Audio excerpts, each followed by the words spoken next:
Ladies and gentlemen, boys and girls, children of all ages, welcome to the Four Quarter Show. I am your hostess with the mostest, Mr. Swiss Roll himself, the main event, the showstopper, Mello. And today we have a very great show for you. And wait a minute. It looks like someone's trying to add themselves to the show. Give me one sec, guys. I'm going to see who this is. Hello? Hello? Hey. Hello? Yo, what's going on here? Who? Are you going to say anything? What's happening? I don't know what's going on here, guys. I'm here trying to... No! Can this be real? Can this be real? I'm back. And I guess you have some new nicknames since I've been gone. I've never called you half those things in my life, but we'll debate that another time. But yes, I am back, everyone, and I am so excited. Metal, how have you been? I'm right now ecstatic. I don't know if you can see it on my face. I'm so happy to have you back, man. Yeah, you finally have your co-host back. The Four Quarter Show has not been the same since you have, left me abandoned here. I appreciate Mello taking the reins and continue doing a couple episodes of Four Quarters. It broke my heart seeing the show without me being in it, but I do appreciate some of the guys that were his co-hosts.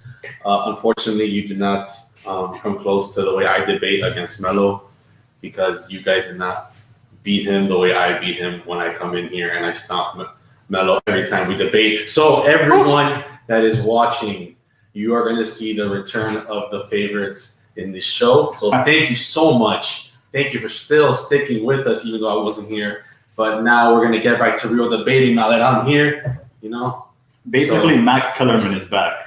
I know you're not calling me Max Kellerman. Bro, listen, Max Kellerman, get out of here. I'd rather be Shannon. Shannon, boy. Shannon Sharp. Club Shay Shay has been closed. Club Shay Shay. What? Club Shay Shay is always open. And you know who's in the Club Shay Shay right now partying it up? The Clippers. But we'll talk about that in the show today. All right, guys. You know what? I'm gonna give it up to you. How about you describe the Four Quarter Show for us, for all of our new viewers out there? Oh man, it's been a long time. I hope I still remember. 4 quarters. This is a debate show, and this is where we get 4 quarters of debating. Each quarter we hit different topics, maybe NBA, maybe MLB, maybe NFL, and it's usually 12 to 15 minutes. Today we're having a special 15-minute segment for each quarter, and in between the quarters, it's been a while. Yeah, after 2 quarters we have a halftime, and after the 4th quarter we have an OT. Halftime we like to have a little gamble, a little betting, see who can decide game winners, and usually I win those, and then next week the loser has to bring a drink or a food or anything of our choice. So that is 4 quarters. All right. Before we start quarter number 1, let's acknowledge some of our comments here. We have Gil watching us. It is a big day for Miami sports all throughout, pretty much except for football.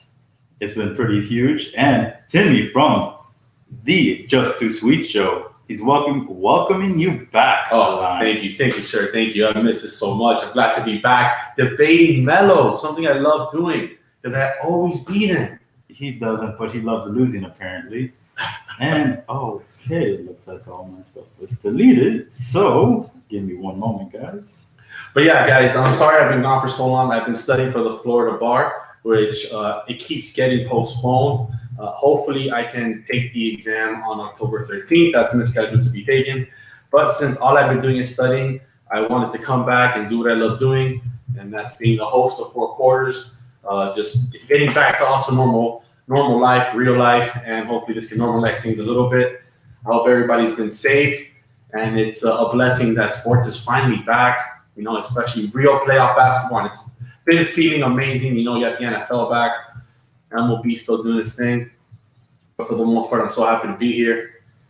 All right. Are you ready to start quarter number 1, sir, or do you need to warm up? I can do a couple of push-ups if you need me to, but I'm ready. All right, let's do it then. Let's start off quarter number 1. All right, let me put 15 minutes on our clock. Melo, ready, set, let's go. Let's do it. Quarter 1, we're going to do some NBA talk since, we're in the middle of the playoffs.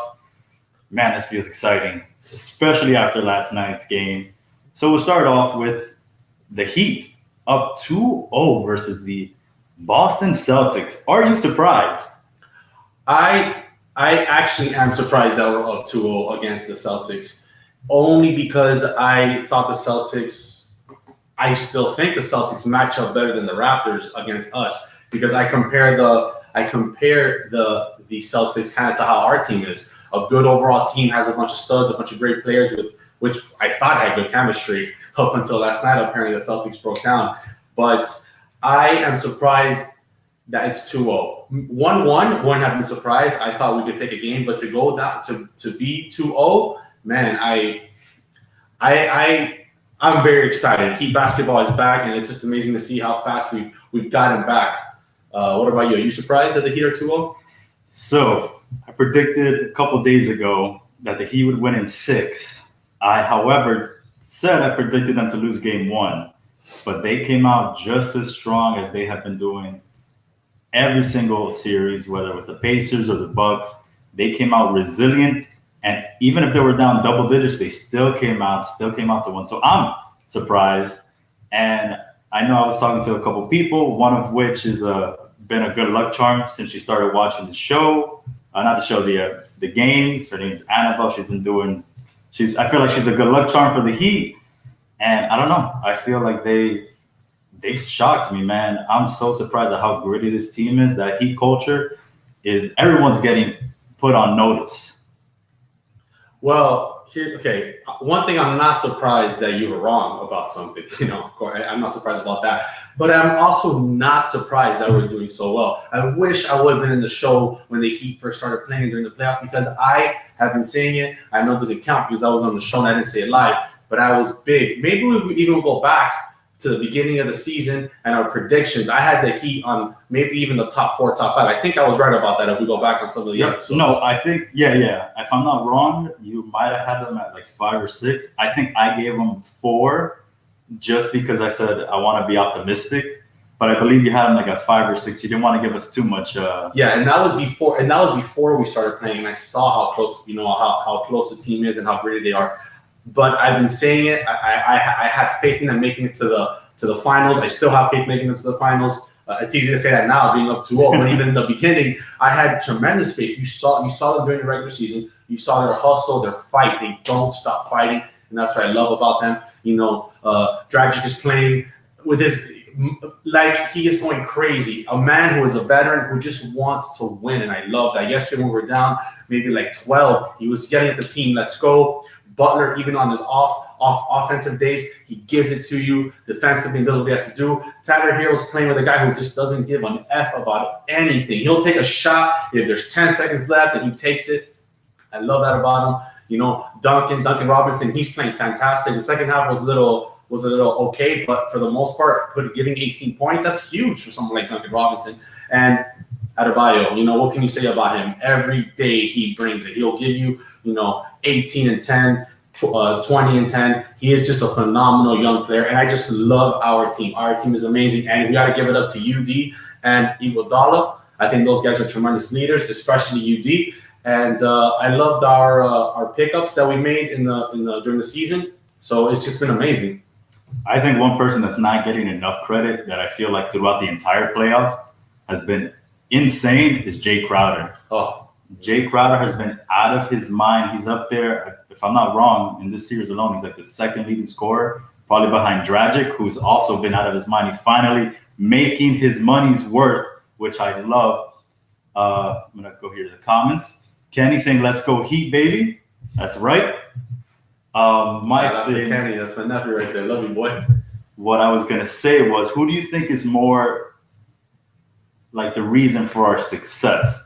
Do you think it's Jimmy Butler? Do you think it's Goran the Magic Dragon Dragic? Or do you think it's our lovely Coach Spo?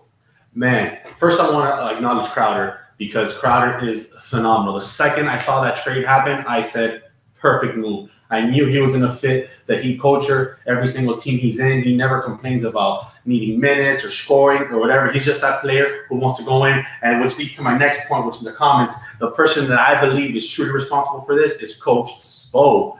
Coach Spo is the one that's doing his magic, fixing up the defenses, changing those rotations, making the right calls, and making the halftime adjustments. I'm not saying that it's not Butler. I know Butler's huge. I know Dragon's huge. But the decision that's being made by the coaching with Coach Spo, I think is phenomenal because collectively this team, they seem ready. And I think that attributes to Spo having that championship mentality from when he had LeBron, Dwayne Wade, and Bosh. So that's huge. So I have to attribute it. I have to attribute it to that. And I also have to attribute the success to our rookies and our young players playing like guys who have been here before, and that truly is amazing. And I will add that getting rid of Whiteside and Waiters is probably the most important thing we did this season besides getting Butler, because Butler fit our culture. Butler's a player, a tremendous player that if you look back, they would always say that he was a cancer, he was bad, a horrible locker room player, this and that. But you know what? He just needed a team who appreciated his fight and the dog that he has in him. That's what I love about Butler. He fits this culture, and Chris Paul will fit this culture too. I'm starting to think that people who are team cancers and stuff like that, they're just people who want to win. That's all it is. Butler just wanted to win. Now he came to a team who said, put your money where your mouth is, and let's go. You want to win? Then let's go. Let's win. And that's what happened. And getting rid of people like Whiteside and Waiters, look at the team now. They love each other. They're friends. When you have toxic people like Whiteside and Waiters, that's what happens. Okay, I'm going to stop you right here. Whiteside was not toxic. Yes, he was. All right, he was not toxic. Yes, I have insider information who worked for the Heat. Yeah, I do. And they told me how much of a toxic person he was in the locker room. He's not toxic. Yes, he was. And lazy when it came to being on the court. If you're on this team and you're supposed to be one of the main stars of this team, you're a star, and you're getting paid big bucks, and for some reason the coach that you guys love to praise gives up on you, how are you supposed to feel? Of course you're going to feel that way. You know why he gave up? And that's exactly, well, no, I'm not done. And that's exactly why, one, I really miss doing this. And that's exactly why I'm not going to give Spoelstra credit for what we're doing right now. I'm sorry, it's not. I'm going to give credit to two people. It's Jimmy Butler, because he's the one who started with the culture, because I'm sorry, our team is still made up and composed of the same people, most of the same people that we had last season. We had what? Only the addition of Iggy and Jimmy Butler. That's it. Everyone else is the freaking same. Where was this Dragic years ago? Now I'm going to attribute to Dragic as well. He's my other player that he's finally, with Jimmy's help, he's motivated again. He's playing like that all-star that he was chosen to be. It's because of them. It's not because of Spoelstra. The other day, Jimmy said it after their game 1 victory. He said, Spoelstra's just out there, kind of like shouting at us and screaming things. Okay, but the person that's motivating you is Dragic. He's like, Dragic's the one that's saying, be there, be here, be there. It was not Spoelstra. It's Jimmy Butler who gave everyone that mentality. Spoelstra wasn't telling guys at the beginning of the season, hey, I think you guys should start working out at 3, 4 in the morning and then come to practice.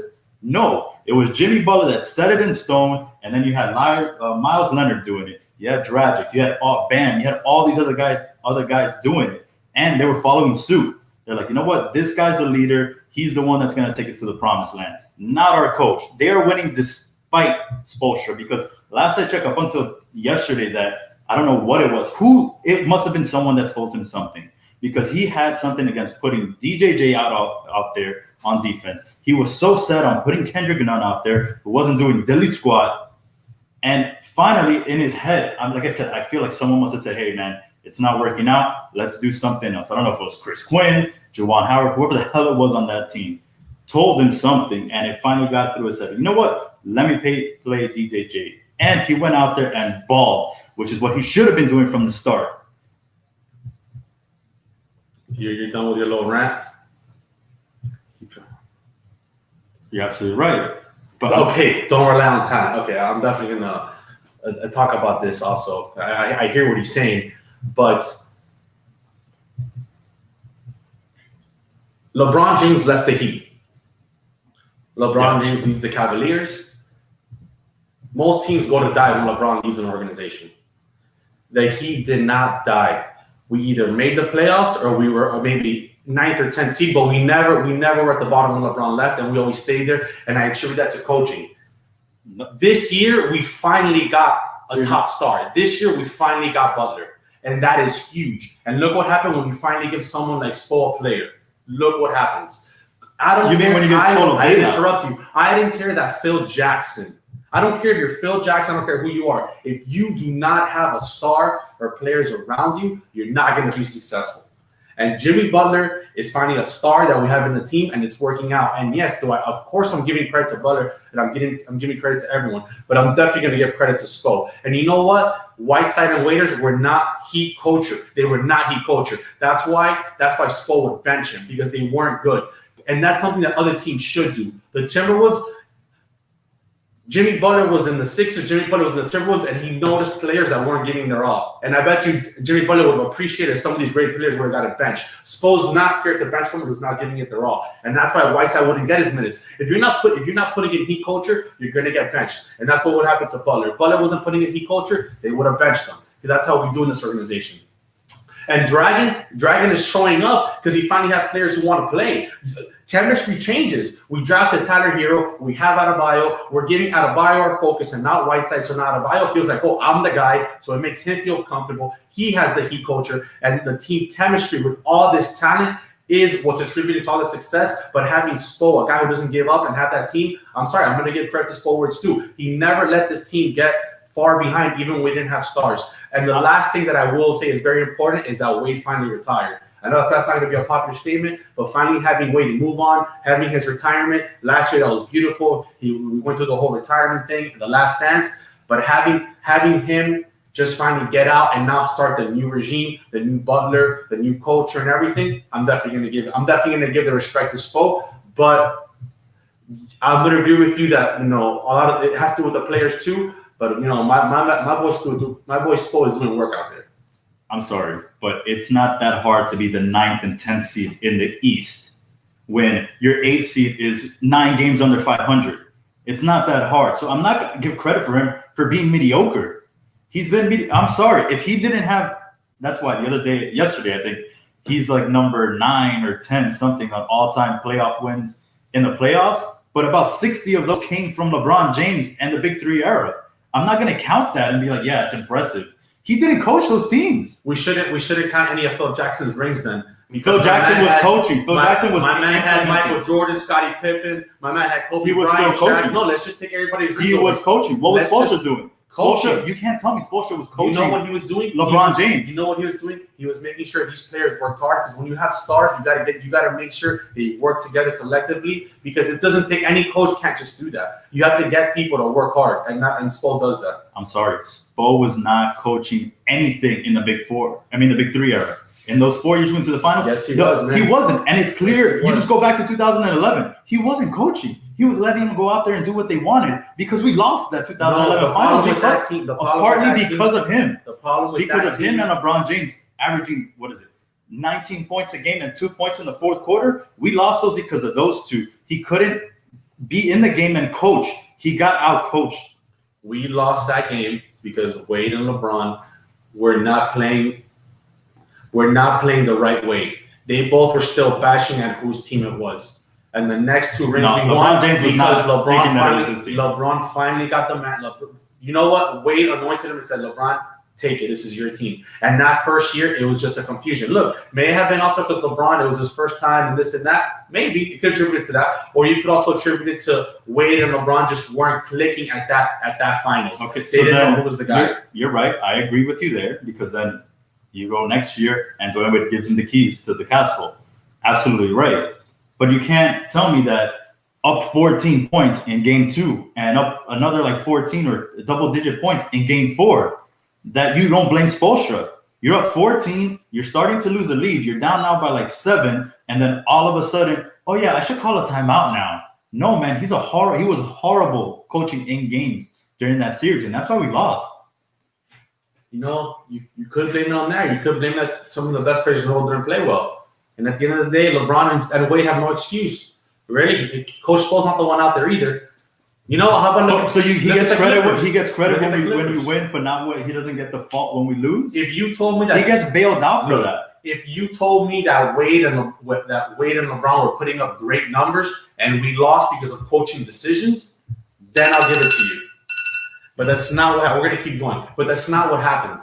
What happened was Wade and LeBron did not show up and they weren't putting up points, and that is why we lost the series. Wade had a good series. Wade put up his 20+ points. Spoelstra could have done great coaching, but if your players don't show up, like Leonard and like Paul George, that's what happens. When your star players don't show up in a game 7, what can Doc Rivers do? What can Doc Rivers do if your boys are going 2-20 and they're not doing anything? You're absolutely right, and especially since you're a star player.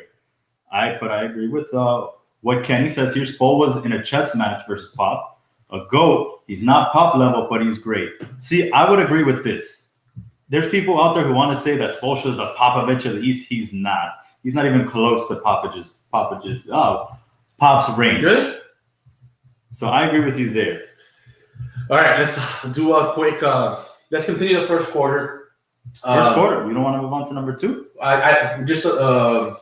Let's just do the Celtics really quick. Okay. Let's do the Celtics. Talk about the Celtics. Because it's not that much to talk about. So let's just get it over with in this little first quarter for just 2 more minutes. And we're going to talk about how the Celtics, who's to blame for the Celtics? What's going on with this? Can they come back? Do you think they have a chance? I think they're only down 2-0. They have a lot of talent. Does Tatum have the Mamba mentality? Huh? I thought he did, especially going through all the other playoff games against the Raptors and things like this. I thought Tatum was that guy. And then at the end of game 1, he kind of showed flashes. At the beginning, he was great. He still had his 28 points, something like that. And had he made that dunk, he would have been. I feel like the momentum would have shifted huge towards him. He would have had a lot more confidence. But I feel like that block, if I'm not wrong, he went 0 for 7 in the last couple minutes of the fourth quarter in game 1 and overtime, and just wasn't there. And then game 2, he had disappeared in the fourth quarter as well when they were trying to keep the lead and then come back. So I feel like he's in his head right now. And it sucks for them because Kemba was now starting to figure things out. And I had said it before the series started. Kemba hasn't been there. He's just not mentally there. I don't know what's going on. Kemba Walker? Yes, Kemba Walker. He wasn't mentally there. He wasn't playing well. But I said, if he starts to figure it out, Boston is going to be more trouble for us than they already were. And he figures it out, but now Tatum is like, I don't know what's wrong with him. I don't think Kemba needs to figure out anything. I think you need to give Kemba the ball in the fourth quarter. He makes the big shots. But he wasn't making them before. That's what I'm saying. This series, he's been making them. Game 1, he was making them. And then he started off game 1 slow. It wasn't until the fourth quarter. You don't need Kemba to start. You don't need Kemba to put up points. You have Jaylen Brown. You have Jason Tatum. You got a bunch of other players who can put in points. Kemba Walker throws a couple points here and there. You don't need Kemba to be the guy for 3 quarters. You need Kemba to be the guy in the fourth quarter. And if you look I'm saying he wasn't doing that against the Raptors. If you look at but new series. If you look at these last 2 games, Kemba made some big shots. But then you have Marcus Smart making some stupid shots at the end. You have missing. Taking some dumb shots at the end. You have Jason Tatum, who just doesn't have it right now in his career. He's not a very good fourth quarter player, and I feel they're trying to force him the ball so they want to make him the guy when just give it to Kemba. Kemba he's a fourth quarter killer, and he'll show you. And last night, they were only close because Jaylen Brown hit those 2 big threes at the end. Well, Jaylen Brown was huge in that fourth quarter. And we were there and we were giving him, they weren't easy shots, and he made them. But I think the biggest reason for this collapse, and that's not a collapse, but the biggest reason for their woes is the Heat, baby. We're just a better team. That's the reason. There's no other way about it. I don't care. We have the grit. We want it more, and that's all it is. Honestly, that's what I feel it is. We're the better team. I don't think the Celtics are collapsing. As you can tell, they're close games. We're only down 15, but we're that's still close, and we're not giving up. But I am going to say, if you give the ball to Kemba Walker at the end of ball games, I think you have a better chance than if you give it to Tatum. I agree with you there. Tatum has proven this series that he's just not being able to close it out. So give it to the guy who can close it out, which is Kemba. And you're right. I don't feel like they've collapsed yet because they're still in the games. They're still fighting. It's just we're not going down. I feel like they feel like, okay, we got them, we're up by 12, and then they get somewhat complacent, and bam, that's when we knock them down. How many times did Jimmy Butler just fight for that ball, and then boom, right there, a run starts? There's so many times in these games that's happened. Or Dragic just going in, taking it into the paint, making the layups. Tyler Hero or Jay Crowder making clutch shots. Man, Tyler Hero. Man, that guy's good. They're all making clutch shots. They're not afraid of the moment. And that is what I love about this team. You're not afraid of fighting. If you're down by 12, 15, 17, I think they were down by 17 at one point, we didn't give up. That's exactly I read an article that said that Jimmy Buckets, Biscayne Buckets. I heard rumors that him and UD in their rooms are sleeping on the couches, on the pull-out couches. They're not sleeping on the king-size bed. They're sleeping on the pull-out couches, and that's because they don't want to get comfortable because it's not vacation. And that's finally in the quarter one. Let's move on to quarter number 2, where we're going to do some more NBA talk, because that's what we're going to talk about. So let's do a real quick Lakers and Nuggets prediction. What do you got? So I originally wanted to play the Nuggets just because I feel like us getting to the finals against the Nuggets, we have a better chance against them. But my mind has absolutely changed now. Wait, what? I mean, what? Why did it change? What happened? Why did it change? So it changed. Well, it was something that you brought up to me. And you actually got me to, see things from another perspective. Yep. And the only reason I want the Lakers to advance, to play us, is so that we can beat the Lakers and shove it in LeBron's face for leaving Miami, leaving us high and dry the way he did. I would love it. I would love to just be like, oh, sorry, LeBron, you didn't get your 4th ring, because guess who got their 4th ring? The Miami Heat organization. You should have never left us, especially the way you did. So that's the only reason I want the Lakers to advance now. Well, we have different reasons. That's not exactly what I told him yesterday, but what I did say last night while we were watching the Heat game, because me and my co-host here, we are friends out of here, and we love watching sports together. So we were watching the Heat game. And I just told him, he knows I love LeBron. You guys know I love LeBron. I'm a big LeBron guy. And my idea was, as a fan, I would love for them to both make it to the finals, Lakers versus Heat, and that way the Heat win. But if the Heat lose, I'm so happy that LeBron won. But as a Heat fan, there's nothing more I would love than for us to beat the Lakers. Because you know what? Yeah, I am a Heat fan. And of course I'm still upset that LeBron left. Just because, I wanted to keep LeBron. Because Pat Riley said it, all we had to do was retool. That's all we needed to do, LeBron. We just needed to retool a little bit. And if you would have stayed, you would have made it easier. You know what? Heat coach does not give up. We got Butler. I know that's a wait, though. You know what? Pat Riley gets the pieces, but Wade's the one who got us LeBron, Chris Bosh, and he got us Butler. But besides that, we just needed to retool. And it'll mean so much if we could beat LeBron, because it's exactly what the Cavaliers want to do. They would have loved to beat LeBron after he left. And yeah, right now I would love if the Heat could just show him, hey, look, when you left, you could have been here. You could have won 10 championships. You would have had the record. You would have beaten the record for Michael Jordan for the most rings. But not that Michael Jordan owns the record, but to be the GOAT, you want to get more rings than Michael Jordan. But yeah, I guess we both agree the Lakers, different reasoning as to the LeBron thing, but at the end, the same thing. All right, let's move on to NBA talk. Let's get to, I think, my favorite topic of the day. Oh, boy. Let's talk some Clippers basketball. Please, I'm so excited to talk about Clippers basketball. I am ecstatic about this. You should start it off, please. So obviously we all know the Clippers blew a 3-1 lead to the Denver Nuggets, and that Game 7 was just atrocious, especially that 4th quarter. I don't know where these guys disappeared to. Paul George was just lost on that court. I had never seen someone take so many shots from a 3-pointer, and it just hit the side, not even of the rim, of the whole damn basket. Just watch his old playoff games, but keep going. He played well against the Heat. Just go watch his old playoff games. I just couldn't fathom it. Yeah. Like, where did this man disappear to? Why was he giving all that money? If I were Kawhi Leonard, I would have been so upset. But you could see it on Kawhi's face that he was just so let down. And these guys just blew a 3-1 lead. Just go watch last year's Thunder games. Just keep going. Don't worry about it. For the Thunder, come on, man. Him and Westbrook didn't fit well. I feel like Kawhi and him fit a lot better. Well. Paul, playoff P, I want to call him. The self-anointed playoff P. That's what I want to call him. Playoff P didn't show up because he always does that. He doesn't show up. When you try to be big dog in a good team, you're not going to show up. That's why he didn't want to play with LeBron, because he knew the pressure that comes with playing with LeBron.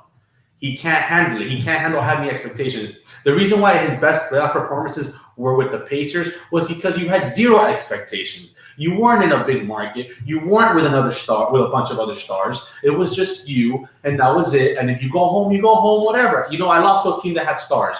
But now when you're put with the Thunder, oh damn, I can't. You got Westbrook, you got Melo, you got expectations. You can't win. Why did what? Fine. You say Westbrook and George didn't go well together. Westbrook and Durant went well together. They made it all the way to the finals. They made it to a Western Conference Finals just fine.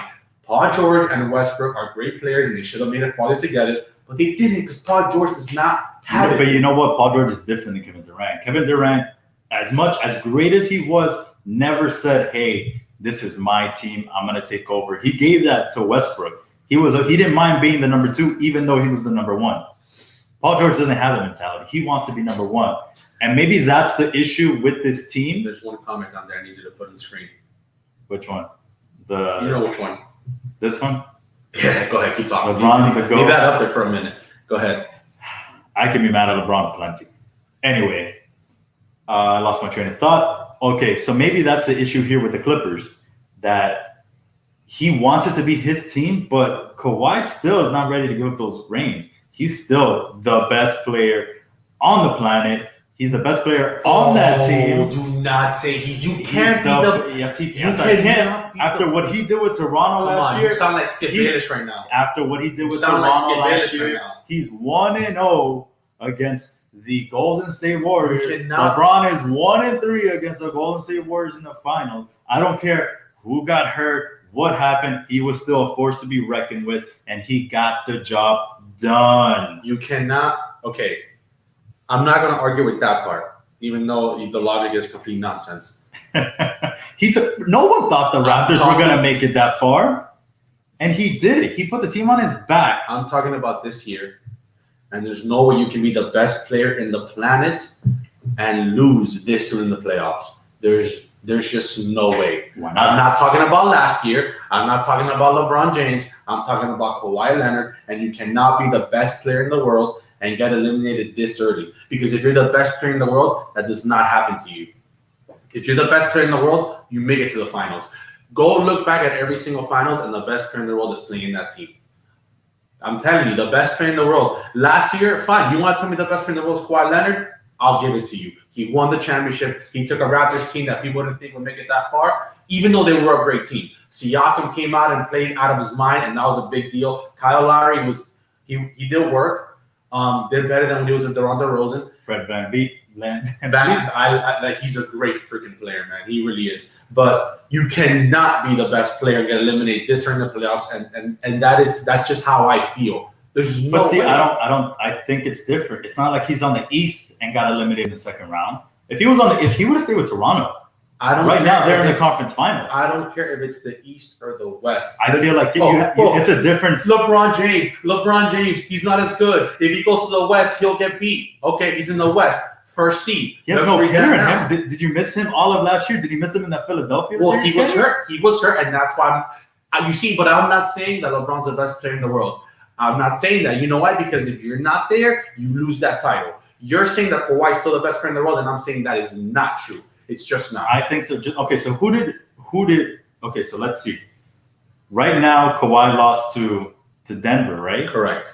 Right. Who did he play? The LeBron. He played Portland, which has an overrated guy who thinks he's a superstar. That doesn't matter. Then got hurt, so then he was out. You know what's unfair? And then hold Houston. on. You know what's unfair? That you just finished saying a couple of minutes ago that you don't care who got her in the championship last year. You don't care about this and that, and now all of a sudden you care about players and who's in the team. That's not fair. No, you because can't have it both because you're ways. saying that Kawhi had a tougher road playing Denver than LeBron did playing Houston. I'm not even saying about tougher roads. I haven't said anything about roads. All I've said is that if you lose this during the playoffs, you cannot be considered the best player. So then, who's the best player on the planet right now?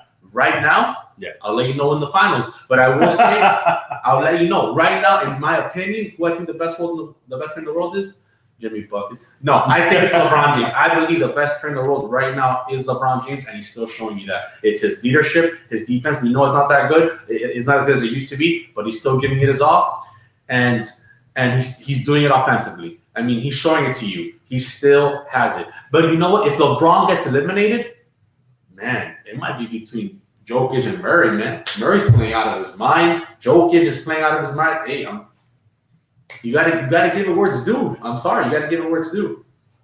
But I don't think that's gonna happen. I guess we'll see. We'll see if the cardiac Nuggets can get it done or not. They're doing it. I mean, I don't think so. I think there was a stat today that I saw that in the regular season this year, Denver has lost to the Lakers. They played 4 times and they lost 3 times. So they're 3-1. Well, 1-3 against the Lakers this season. So maybe that's a sign. Denver sweep. It's a sign that LeBron's going to win it, and he's going to show you why he's that good. Or Anthony Davis is just going to carry him there. You know what's going to happen? The Nuggets are going to win game 1. Everyone's going to go crazy. Everyone's going to be like, oh, you see, LeBron's not this and that. But that's LeBron's field game. That LeBron goes in, plays game 1, see what happens. And then after that... See, I don't think the Nuggets are going to win game 1. I think the Lakers are going to come out just because LeBron James is probably going to be a little bit bitter. Oh, I think that he didn't win MVP. I think the Lakers are going to sweep him. I think the Lakers are going to sweep him. I think clean sweep because he wants to show the world, look how much better we are than the Clippers. Yeah, I don't see LeBron blowing a 3-1 lead. LeBron has never blown a 3-1 lead. LeBron will never blow a 3-1 lead. LeBron is the greatest player in the world right now. The Kawhi Leonard is so overrated, and let me explain to you why. He won his first championship, and he was the 4th best player in the team. Tim Duncan, Parker, Ginobili, and Kawhi Leonard was the 4th best player in that team. Which one of those guys got MVP? Let me explain to you why. He had one job: cover LeBron James, and he did it masterful. He deserved that MVP, but in no way in hell was he the best player in the world at that time. He just guarded the best player in the world and dominated. I'll say he wasn't. But he wasn't MVP of the league. He wasn't by any means the best offensive player in that team. He did the hardest thing in the court, and that was to cover LeBron Well, at that James. time, that's what he was asked to do, just be defense. And he did it masterful, and he deserved MVP. And finally, usually defense gets downplayed and he'll get awards for it, but hey, that was the hardest thing to do, and he did it masterfully. But you know what? You're worried about one task, and that's easier. When you're the greatest player in the world, not only you got to show up defensively, but you got to show up offensively. That was back then. Okay, now that was his first strength. Okay, and then let's talk about the Raptors. Let's talk about how you say the East is the East. The East, it's the easy way, right? You're easing to the finals. Conference final. Okay, yeah. All right. So that's what he did. So Kawhi Leonard was in the easy thing, the easy road. And then what happened when he made it to the finals? He did work, but we just can't. Kevin Durant got hurt. Klay Thompson got hurt, and that's what happened. And I'm not taking away that championship. I don't want it to be taken away. He earned it. He got MVP. Boom, in the records. The reason why I'm saying this is because I'm not calling him the greatest player in the world right now because I'm going to give him his ring, but he does not deserve that title. He hasn't shown me the dog in him. He hasn't shown me why he deserves it. He showed it last year, man. He played against a team that didn't have Kevin Durant and Klay Thompson. He showed it all. He showed it all throughout the series, throughout the season. Yeah, missing 30 games. Okay, what else? Tell me. He missed 30 games. Like you said, he didn't miss them. His coaches, said, "Hey, we're gonna save him from the time is right." What we said recently, they didn't play enough of the season together. Bro, I'm like, come on, you don't even play the season. You're always saying about we didn't get to play enough games. All right, dude. I don't think I think, man, the bubble plays a big factor into it because you don't have the crowd. You don't have, going into a hostile environment. You're just going into an empty gym, basically. You're right, but the thing is, so I think that plays a huge factor where some guys, if they go into a hostile environment to not have home court, you go in and you're like, shoot, the pressure gets onto you. Here, it's like you're playing against nothing. There's your family there watching. Like, you're not playing in a hostile environment. That's a huge factor to how these guys are playing. You're right, but it's still a fair ground because it is. Everyone has to deal with that. Yeah, absolutely. In the bubble. But I feel like some guys who, in a hostile environment won't perform well, You know what? they're going to perform well now. Ballers show up no matter what. A baller will show up no matter what. I don't care. George Paul apparently has not been showing up. Well, we learned about George Paul. He can't show up with a crowd or without a crowd. So, all right. So the next topic we have, let's talk about. Let's continue with the Clippers. What's up with the chemistry? Are they done? I don't think they're done. Like I said, I think they just maybe have to retool one or two things. This team would have beat the Lakers. They would have beat the Lakers, but they weren't set to beat the Nuggets, and it's true. They were just not set. They weren't built to beat them. They were built to beat the Lakers, and I think they were thinking too far ahead. I would still give them another year and see what happens next year, and I think they could beat the Lakers. Well, their mistake was building a team to beat one team. Yeah, that's your problem. Because and it's the same thing with Houston. Yeah, I know, because it's not a way to run an organization. You're gonna make a team. No, you don't play one team to get to the finals. You have to play multiple teams multiple times. This isn't the NCAA where you play one team and then boom, you move on to the next one. No, you got to play this team multiple times. And if a team figures you out and knows exactly what to go through to go for that kill, they're gonna get you. So I think there's a couple of reasons why the Clippers collapsed. They had this mentality that they thought they were dogs. They had the mentality they thought they were tough-minded. They thought that they were the best team in the world. There's nothing wrong with thinking you're the best team in the world, but those first two things, they weren't mentally tough. You can say it all you want. Hey, talk the talk, talk it, but are you walking it? Can you do it? All they did was talk. All they did was this and this, Pat Bev, laughing it up, just making fun of Ariel, making fun of Dame, talking trash, saying this and that. I make fun of Dame. Paul George doing it. We'll talk about that after. It's just ridiculous how they were acting as they were the best team in the world and they hadn't done anything yet. The Williams going to Magic and City. all of a sudden you want to do this, and then the Montrezl Harris thing where he was saying that he was trying to tell Paul George something and Paul George couldn't take criticism. That's why you are the way you are. You can't take criticism for your teammate. If someone's trying to help you, give you advice, and you're going to say, "Don't talk to me that way." That's an awful mentality, and that's probably a huge reason why this happened. They just, like I said before, Kawhi Leonard isn't that guy, and now you're asking him to be that guy more than ever. And then your co-star, I don't want to say your Pippen because Pippen deserves so much respect. Your Robin, he's not showing up either. I mean, it was a disaster. You have Lou Williams leaving the bubble. You have all these other things happening in your organization. Well, and not to take away from any of that they didn't even want to be there. Yeah. They wanted to leave the bubble. A lot of players didn't want to be there. So to my mind, they were checked out. They're like, oh, we can either win or we can't. So I thought it was so dumb. I think who was it that said it? Paul George saying that, oh, we didn't expect to be in the finals. Like, get the hell out of here. When did that happen? What do you expect? That's like, then what the hell were you there for? How do you not expect to be in the finals? I guarantee Kawhi didn't have that mentality. Man. So I think this shows just so much about Paul George. And I think Kawhi needs to do the opposite of what Dwayne Wade did with LeBron. Be like, hey, man, you're Robin. This is my team. I'm going to take him to the promised land. You just need to help him do your job. I feel like he has to put him in line, but I don't know. I've never been in a locker room with Kawhi. I don't feel like that's Kawhi's type of role. I feel like he's just going to go out there, do his job, and hope that you do it. I don't see him as being vocal. He should have came to the Lakers. That's what he should have done. Carry LeBron? He should have gone. It's not about carrying. He should have came to the Lakers and it would have been perfect. But he didn't want to. He wanted to go to the Clippers. He wanted to do his own thing. And then apparently he wanted to trade all of their picks for Paul George. And look where it got you. You're going to have to let go of Harris. Harris isn't the guy. You got to let go of Harris, even though 6th man of the year. Man, Lou Will, I don't know what he's doing, but Lou Will didn't show up in the bubble. Hopefully he does better next year. Kenny's bringing up a good point here. He said Doc should have dealt with that and has no control. I wouldn't say that. And let's move on to our next topic. That's a great transition. Yeah. Let's talk about Doc. Is Papa Doc done in the Clippers? And I don't think so. I feel like there's too many factors that played into it. Yeah, you didn't have the whole season. Yeah, you were in a bubble. So I feel like that's too much. Give him one more year.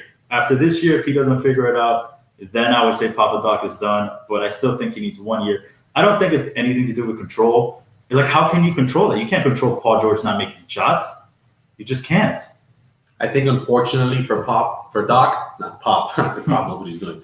For Doc, he's been unlucky in the sense where he's had mentally weak athletes. And I don't want to call athlete mentally weak. I think that's a wrong way to put it. I think he's had the issue of having athletes who don't have that it factor for the end. As far as his stars, let's look back with the Celtics. He had 3 dogs. Those were dogs: Paul Pierce, Kevin Garnett, and then he made another one and with Ray Rondo. Allen. Huh? And then he made another one with And Rondo. Rondo. You had that big 4, and they won a championship. Boom, Doc, great coach. He had it. And then then the Clippers. You had Blake Griffin, Chris Paul, DeAndre Jordan. Chris Paul has it, but unfortunately, Chris Paul can't do it all like that.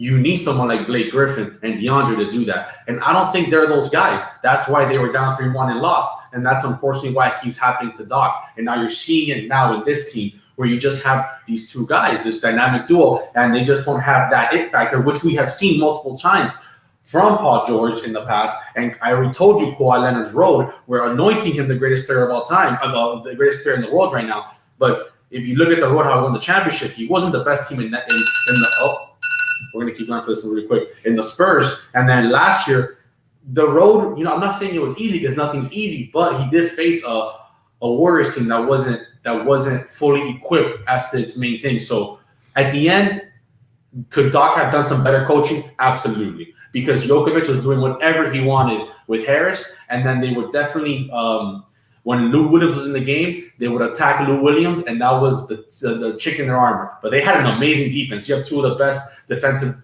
wing players in the world right now, and 2-way players in the world right now. And then you have Patrick Beverly, Harris, dogs defensively. Oh, you can't score on us. We're these monsters in defense. And look what happens. I mean, unfortunately, I don't think it's Doc's fault. Jamal Murray, though, was also like, it didn't matter who you put on it. Your players need to show up. They do. At the end of the day, and they didn't show up. Neither of them showed up at the end. So I think should have never got to that game 7. I think you got to keep Doc. I think so too. You got to give him at least 1 more year. So what do you want to do? You want to keep going or go to OT? What do you want to do? OT. Sorry, guys, I haven't been here in 2 months. I'm sorry. Halftime. Let's jump to halftime. All right, let's go to halftime. I'm gonna start halftime off as your reigning, defending, undisputed champion of halftime. It's this man right here, undefeated still. No one's been able to stop me. I've given people plenty of chances. And are you talking about the guys who were here before me? Yeah, I gave everyone the tools to succeed, and no one can bring down the big dog. So I'm right here. The big dog's right here. Yeah, you're right. I'm looking at him. I can see myself right there. Undefeated halftime champion. And, I'm going to give you the reins again to try to stop me, which ain't going to happen. All right, buddy. So this week, we're going to go and bet on 3 NFL games. Give us the first one. All right, the first game that we're going to bet on is Jacksonville Jaguars versus the Tennessee Titans.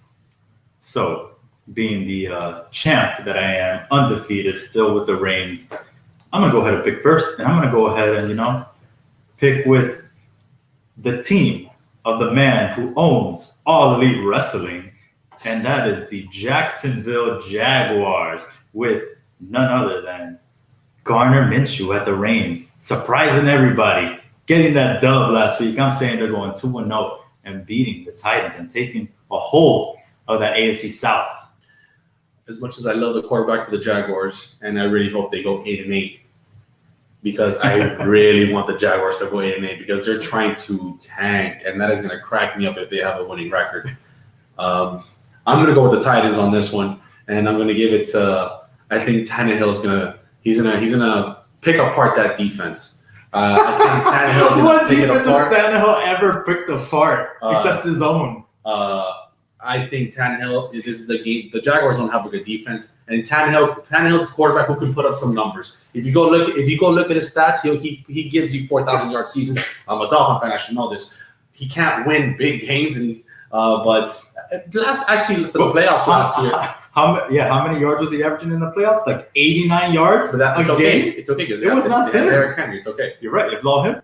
But they could stop him. But he's a seasoned quarterback, though. Tannehill's a seasoned quarterback. Go check out the stats. And I think he's going to put in the work in this game. Write that one down. You can say game number 2. All right, game number 2. I'm going a little homer here. We're going the New York Giants versus the Chicago Bears. Yeah, you know I'm not going for the Giants. I'm obviously going to go with my team. Never root against them, even if, they're up against, the Seattle Seahawks. I'm still going to go Giants no matter what. I'm going to go with the Bears. Trubisky. Let's get it. Yeah, we'll see how good Trubisky does. And then last but not least, I'll let you say this last one.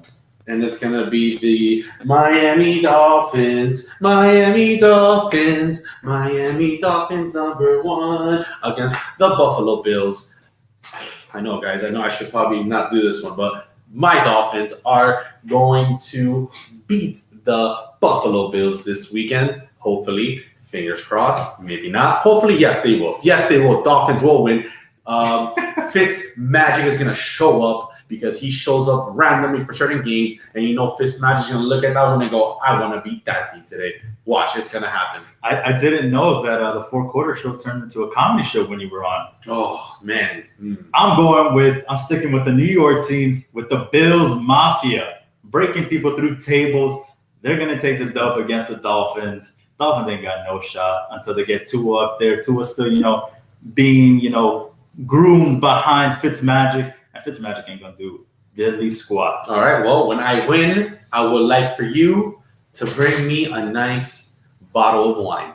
That's what I want. Oh, a bottle of wine. Okay, so then when I win, what do I want? Don't think too hard. You know what? I want you to bring me a nice little scotch. Oh, a scotch. Okay. A little scotch. Okay, a scotch. All right, so I want a good wine, though. I want a good one. I'll get you some good wine. All right, you want red or white? Red or white? I don't want some $5 wine from Publix. It needs to be at least maybe $15-$20 bottle of wine. You don't want that Carlos Rossi? It's pretty good. I want some $15-$20 bottle of wine. Price tag on that one. Bring me a white wine. Bring me a white wine. Yeah, a nice little white wine. I'm not gonna be eating. Just let me sip on that nice little white wine so I can have it during 4 quarters. So when I win this week. I mean, this is all hypothetical because I'm not gonna have to end up getting the wine since I'm not gonna lose. But if by chance the halftime gods are with you and you somehow pull it off, what do you want? To dry? You want a little sweetness to it? Surprise me. I want a surprise on that one. And with that surprise, let's surprise you with our sponsor. No, I'm kidding with our sponsor. All right, let's go to quarter number 3. What are we talking about? Quarter number 3? We're going with, if I'm not wrong, some more NBA talk. Oh, it's been a while, guys. So we're just throwing all the NBA out there. All right, so let's start off this quarter with. Should we do the NBA awards, or do you want to first start off with the Rockets? Let's do Rockets, and then we'll jump NBA. All right, let's do some Rocket talk, ladies and gentlemen. Speaking of the Rockets, they just poor Rockets, poor Harden, poor Westbrook. Man, Westbrook. Why does nobody want Westbrook? What's wrong with our boy Westbrook? Is it his fault? Is it D'Antoni's fault? What's going on? I'm going to blame it on the organization for getting rid of Clint Capella and going with this small ball. That there was no way you were going to win that series. Even if they could have played the Nuggets, they would have lost. They could have played, they played the Lakers and lost. They could have played anybody. They would have lost because they don't have a big man. PJ Tucker cannot be your center, and you expect to win against Anthony Davis. Anthony Davis had a field day with this Rockets team, and that was their biggest mistake. It was giving away Clint Capella, going with this small ball nonsense that you weren't going to beat these teams. They wouldn't have beat anybody. There's no way. That small ball's only going to get you so far, and then they lived and died by the 3, and that shit wasn't falling either. So I don't know whose choice that was, but whoever it was, they should get fired. I understand D'Antoni was also going to get fired for losing the series. There was no way they were going to keep him like the Clippers were going to keep Doc for another year. There's no way. And I believe when Harden said they're one piece away, I agree with that. You need a center. You need a presence in there. And without that, they're not going to win. So I don't blame it on Westbrook. I don't think he's overrated. None of that, because the man is an MVP. He's averaged a triple-double back-to-back years. So for them to say he's overrated, I think is nonsense. They lost this because they didn't have that key piece, which was the center, to be able to keep contained or even just be a presence to Anthony Davis. Yeah, I mean, I have to agree. Everyone always says centers don't get enough credit, I should say. Centers, they say it's a lost art here in the NBA now. It's all about three-point shots. But the second you have a big man, that changes everything. Look at the Nuggets with Jokic. I mean, look at the Lakers with Anthony Davis. These are just game changers. So, and to think that you could just go small ball, to assume that you're going to play the Warriors only or any one of these teams, it's ridiculous. You need to have somebody there. Trade for JaVale McGee, something. Like, you just need a body. Like a Tyson Chandler. So to have absolutely nothing is ridiculous. It also doesn't help that it's a first year with Westbrook and Harden doing that chemistry together. Westbrook got hurt in the playoffs, and I think it was D'Antoni's fault at times for leaving Westbrook in at the end of games, knowing that his shot wasn't there and Westbrook wasn't really playing the way he should be playing. Westbrook, I know he gets a lot of hate, sometimes deserved, sometimes not deserved. I still think he's an amazing player, a phenomenal player, but he just hasn't had some of the right teammates. And I feel Harden's one of those guys that's not really the right teammate. And I get that also when Chris Paul was playing with him, I think Harden just might not have that it factor to be the leader, but I think D'Antoni needs to go, man. I don't think he's doing it. I think D'Antoni's a bum. Can you chime in with the hot takes? And I do want to laugh at one thing that I kept hearing, and that was that the Rockets were saying, and I also heard it from Skip. I think Skip said this, that House, they lost because House wasn't in the team. Daniel House? Daniel House? Who? That's why? The man that was averaging... Can you imagine? He was averaging 6.5 points and 4 rebounds. Can you imagine if the Lakers get eliminated? There's no way. And Shannon Sharp would say, Avery Bradley wasn't there. What? You lost because Daniel House, not Harden, not Westbrook, but you're going to tell me because Daniel House wasn't there, that's why you lost the series? No, it's because you don't have a center and you got a coach that's not that good and a team that just wasn't ready. And a coach that doesn't even focus on defense. You weren't ready to play with the big dogs. That's all that was. So let's move on to the next topic now that we got rid of that. What's next? So let's jump into NBA awards. Right. We got everyone up to today. Everything's been crowned except for, I think, the executives and all that stuff. So let's see. I'll start chiming things off. You can tell me if you agree or disagree. We have most improved player went to Brandon Ingram from the New Orleans Pelicans. He beat out Bam and Luka. What do you think about that? I agree that it should have been between Brandon Ingram and Bam. I don't think Luka should have even been on that list.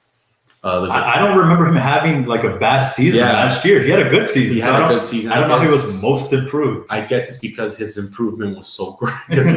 But it was weird having him on the list anyways. I forgot the player from the Kings. There's a couple of players in the league that played very well that I don't think should deserve to be in this award. But I'm good. I'm good with it. I'm good with Brandon Ingram. I would have been good with Bam. They both played great. So I know that obviously we made the playoffs and they didn't. But I still think that Brandon Ingram had a great season and he definitely deserved to win it. It wasn't like he got Bam got snubbed or anything like that. It could have gone to either one of those guys, but I'm okay with Ingram getting it. So next up we got Defensive Player of the Year, the Giannis Antetokounmpo won, and he went up against Ant Davis from the Lakers and Rudy Gobert. Another one. I think this Giannis is an absolute monster. When you see his stats on defense and when you see the things he does for his team, that guy really would fit the Heat culture, wouldn't he? Hello, wouldn't he really fit Heat culture? I don't know. Yes, he would. I don't know. Yes, he would. He would just have to be Robin because Giannis is a Robin. I'm saying it live right now. You know what? I'm gonna agree with you. Giannis is a Robin. I think he is Scottie Pippen. He would be the greatest Robin of all time. I think he would be a monster Robin. I think Richard Jefferson was onto something when he said Giannis is Scottie Pippen. I don't like that comment though. What? It's not an insult. It is. It's not like I'm saying that he's Luke Longley. But it is. Like, Horace Grant. I don't like saying he's a Pippen because. But listen, Pippen's up. Listen to me though. Why I think he is though. So when everything happened, now that they lost, he does this every season where he unfollows all of his teammates on all social media. Genius move. And then it reminds me back to when I was watching The Last Dance, and Pippen was like, "Oh, I'm not gonna get off-season surgery. I'm gonna enjoy my off-season, be with my family, enjoy this and that, and get away from it all." So it kind of made me think, you know what? Giannis has that same mindset where, he doesn't want to be bothered by fans, and if for some reason they get rid of players, he doesn't want to be like, oh man, like the awkwardness, which I don't feel like there should be because it's not like they really communicate through social media like that. So I feel like he has that mindset. And I don't know, I would love him on the Heat, don't get me wrong, but I don't know if he fits this style, like this grittiness where, he's going to be okay with Jimmy Buckets and 5 D-League players or 4 D-League players taking on him and everyone else and beating him like what happened with Karl Anthony Towns. I feel like maybe he's more of that player, and him and Jimmy might not mesh. I think they will mesh. If anything, I think he'd appreciate a leader like Butler. I think you can tell by Giannis's body and the way he works on the court how he has that dog, the dog to work hard in him, not the dog to finish games necessarily, but I think he has the dog to fit the Heat culture, to grind and to work and to not give up. I just think the team he's in now doesn't fit his skill set. And if you put him in the Heat with our culture, we make sure to take care of our players to fit the team to work around that type of player. I mean, I think more like a Joel Embiid we have would shooters. fit more of our culture than we have shooters that aren't afraid to take shots. Unfortunately, okay, Chris Middleton, he's just not consistent. Who's the point guard that they have? They have George Hill. Not George Hill. They have another point guard. Wow, I'm so sorry, I forgot his name. Let's look it up, dude. It really is worth looking it up. I don't know why. Any of our friends remember the other guy in this is their third guy, dude. It's their third best guy. It's not George Hill? No, it's not George Hill, dude. They have actually Bledsoe. It's Bledsoe. He doesn't show up. He's inconsistent. But see, he's one when I don't know what happened to him. Exactly. He disappeared. But that's my point. And with the Heat, Bledsoe, thank you, Kenny.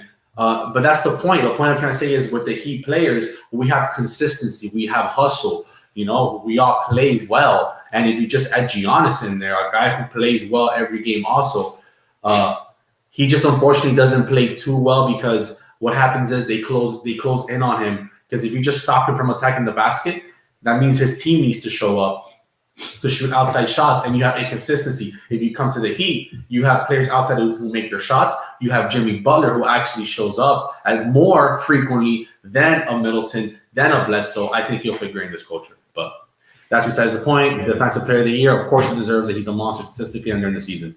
Next up, I'll bring it up. You tell me what you think. NBA Sixth Man of the Year, Montrezl Harrell. What do you think? Well, I've been saying Harris this whole time. Harrell. Wow, I'm sorry. See, I thought he had a great season. However, I really like the way that Dennis Schroeder played again in OKC. That team was just I agree with you on that. So gritty, and it goes back to what you were saying about Chris Paul. I feel like there was a lot of people saying that we shouldn't have got it. We should not get Chris Paul because he's old and the contract and all this nonsense. And I'm like, absolutely not. That guy's still such a gritty player, and he would fit perfect in our system. Chris Paul would have been a great compliment to Jimmy Buckets. You know what? And that was before the season, me not knowing how Dragic was going to be, because now Dragic is playing out of his mind. So a lot of credit to him. But before, he wasn't showing me that player. So I thought Chris Paul would have fit beautifully in the system. So I think how Dennis Schroeder played, though, was way beyond how anyone expected. And he was key coming off that bench. So I think my vote would have gone to him over Harrell.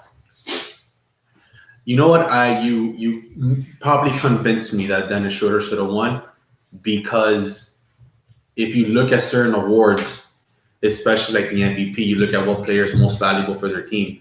I think Dennis Schroeder is more valuable for the Oklahoma City Thunder. If you know where I'm trying to go with this, yeah. His sixth man is more valuable than what Harrell was to the Clippers. So So the points he would put in were more important, and the stats he would do for that team, and they made the playoffs. So and not only that, but if you look at who was nominated, it was him and Lou Williams. They're both on the same team. So how? You mean the Clippers? Yeah, had the two best six. I don't know how that makes sense to me. Top 3 6 man. Wait. You're telling me your team is so deep, so good that you have 2 players for the 6-man award and you still get eliminated? But you all have the best player in the world? Remember, one of them got distracted. Get out of here. One of them got distracted because he was so still hungry. The basement team in the NBA. You're not the best team in your city. You don't have the best player in the world. It's all the Clippers hoopla. It's crazy. You got me saying the word hoopla. I never say the word hoopla. But the Clippers are ridiculous. Go ahead. They are. You convinced me on Dennis Schroeder. Good. You got me with that one. NBA Rookie of the Year, Ja Morant, Kendrick Nunn, or Zion Williamson. I am so happy that Kendrick Nunn got more votes than Zion. I totally agree that Ja Morant should have won it. I never had that in my mind. He deserved it more than anyone, but I'm glad that Kendrick Nunn got the respect he deserved. Zion did not play. He did not play enough games at the beginning of the season, and due to the pandemic, unfortunately, we couldn't see more of him. So I thought it would have been unfair if he would have won the award anyways. But I'm happy with Morant. There's no question. I don't think that there was any question. I don't think Zion was going to win this. Unless the season would have progressed. Like if there was no pandemic, Zion was able to play the rest of the season and they made the playoffs, and Zion was going out of his mind like how he was, then maybe Zion would have won it. But with the way the season ended, I don't think there was any way he was going to win it. And yeah, Ja was just out of his mind. I still remember pre-draft you saying, Ja's my boy and all this other stuff. I really liked him over Zion. And I was like, oh, we'll see. I think Zion's still going to be a monster. And I'm going to stick by that. But how Ja played, and especially, again, in that, the elimination, 8th and 9th seed in the bubble, that game, he was out of his mind. And if it wasn't for McCollum and Whiteside and all these guys playing the way they did in that game, Ja could have easily won that game and just further on his, Rookie of the Year campaign. So for me, it was a no-brainer. Ja was winning that, and he definitely surprised me and is quickly turning into a star. Ja didn't surprise me at all. I probably would have drafted him first overall, honestly. Not that I'm not saying I would. Zion is great, but I would not have been upset if a team would get Ja first. I thought he was that talented, and I knew he was I thought, what I did for sure know was that Ja was probably going to put up better numbers than Zion this year. I did feel that. Well, yeah, I mean, like I said, it was all based on if Zion was going to be healthy or not, and the man he didn't start off good. All right, what's the next one? Next one, we have Coach of the Year, where Nick Nurse. Man, this is the first one that I don't agree at all. Really? So who do you think should have been Coach of the Year? Billy Donovan deserved it. People kept saying the Thunder were done. You have an old Chris Paul leading your team. You heard all these things, and he made the playoffs and actually did fairly well in the playoffs. Yeah, it took them to Game 7. Took the Rockets to Game 7. So I just don't. And they probably could have done better against the Lakers because they have a true center in Steven Adams. So I don't understand how. I think it was based off. Nick Nurse should have won Coach of the Year last year. Why does Budenholzer even there? I don't even understand.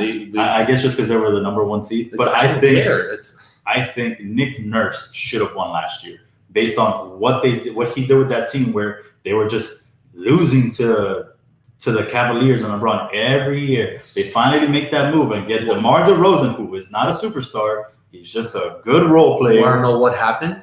And LeBron left the East. That's what happened. LeBron would have lost. If LeBron stays in the Cavaliers, discrediting Nick Nurse. Yes, but I'm not discrediting Nick Nurse. I'm just saying LeBron left. Oh, okay. LeBron left the Cavs. No, okay, that helped them out. But even if LeBron stayed, LeBron wins. No, they don't. Yes, he does. No, they don't. Kawhi beats LeBron. The Raptors beat the Cavaliers. I'm saying this right. No, LeBron wins. They don't win. Okay. Either way, I'm Billy Donovan. Billy Donovan deserved it this year. I think Nick Nurse deserved it last year. This might have just been a makeup. Gotcha.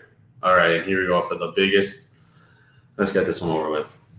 Most valuable player. And no, we're not talking about me on the 4 Quarter Show. We're talking about the NBA most valuable player. And that was announced today that Back-to-back years, Giannis Antetokounmpo won again. Yeah. And he's so good. Look how far he made it in the playoffs. It doesn't matter. It's what happens in the regular season. It's not the playoff MVP. I know. And Giannis deserved it. No, LeBron deserved it. No, he did not. Yeah, that team. Yeah, LeBron is amazing. He deserved it this year. His age, his numbers.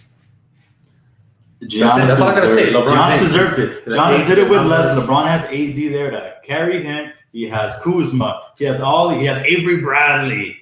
He's got Dion Waiters. LeBron's he's not worried about MVPs anymore. LeBron's chasing the GOAT right now. Giannis, you keep chasing those MVPs. LeBron has bigger things to worry about than what MVPs. about James Harden? No, nothing. Come on, that's laughable. Nah, man. No. All right, that's that. Let's get to an important topic that I really want. Whoa. LeBron should have 17 MVPs. 100%. 100%. Yes. First off, one of those MVPs that he won, yeah. Dwayne Wade deserves. So let's go back. We want to go back to LeBron MVPs. No. There's an MVP that LeBron has that Dwayne Wade deserved. That LeBron James did not deserve even to be second place. LeBron should have won it. Yeah. Go look at their Rose season. LeBron should have won that one too. You're right. He should have. But that season that LeBron got screwed over a couple of the Heat seasons. LeBron won 2 when he was down here. Go look at LeBron's stats, but there's some seasons where it's laughable who they gave the award to. You're absolutely right. But then there was one that was laughable that Dwayne Wade should have won. He was the most valuable player, not only to our team, but in the league. And somehow LeBron James won. Either way, he deserved. Okay, fine. That's 1 out of 15 seasons 16 seasons that he's played. I totally agree. And last year, he deserved. We have a fan who's dropping knowledge on you, Melo. A lot of knowledge, just pure ignorance. There you go. He didn't deserve it last year either. All right. When it's playoff LeBron time. What happened? They didn't even make the playoffs. So don't give me that nonsense. He deserves 17 MVPs. Get out of here. LeBron James. LeBron, you're the GOAT. And if you're watching this, you're the GOAT. All right. I think he agreed. Now let's move on. Let's move on to the next topic. And the next topic, we're going Steve Nash. Ooh. Steve Nash getting hired by the Nets, and let's talk some Nets basketball. Your favorite player in the world, Kyrie, the GOAT, the man who saved LeBron. Man, I'm going 0-4 against the Warriors. You know what? The Celtics might need Kyrie this year with those fourth quarter games. If anything, they probably wish they had Kyrie, but Kyrie doesn't stay healthy enough to make it to the freaking playoffs. So it doesn't matter. You got 2 dynamic duels who may not make it into the season next year in the Nets. Are the Nets exciting on paper? Yeah, Kyrie Irving and Durant exciting on paper, but I think it's the same thing that's going to happen with the Clippers. You have these 2 guys that I just think don't have it, they don't have that factor at the end. I'm always going to say Kyrie isn't the number 1 guy in the team. People want to call him a superstar. I do not think Kyrie's a superstar. Do I think Kevin Durant's a superstar? Absolutely, I do. But do I think that injury may cost him some of his play? Yeah. So I think Kyrie definitely is a superstar, and he proves that in the finals. However, I think the Nets' key thing is going to be whether or not they can stay healthy, and then what system does Steve Nash want to run? Before the Steve Nash system, are you saying that if you put Kyrie Irving in the Trailblazers, that the Trailblazers will do better than what they did with Dame? Is that what you're saying? Yes, absolutely. You think? Absolutely. Wow. Because I can't disagree with you more than I ever have. How many games has Damian Lillard disappeared in the fourth quarter?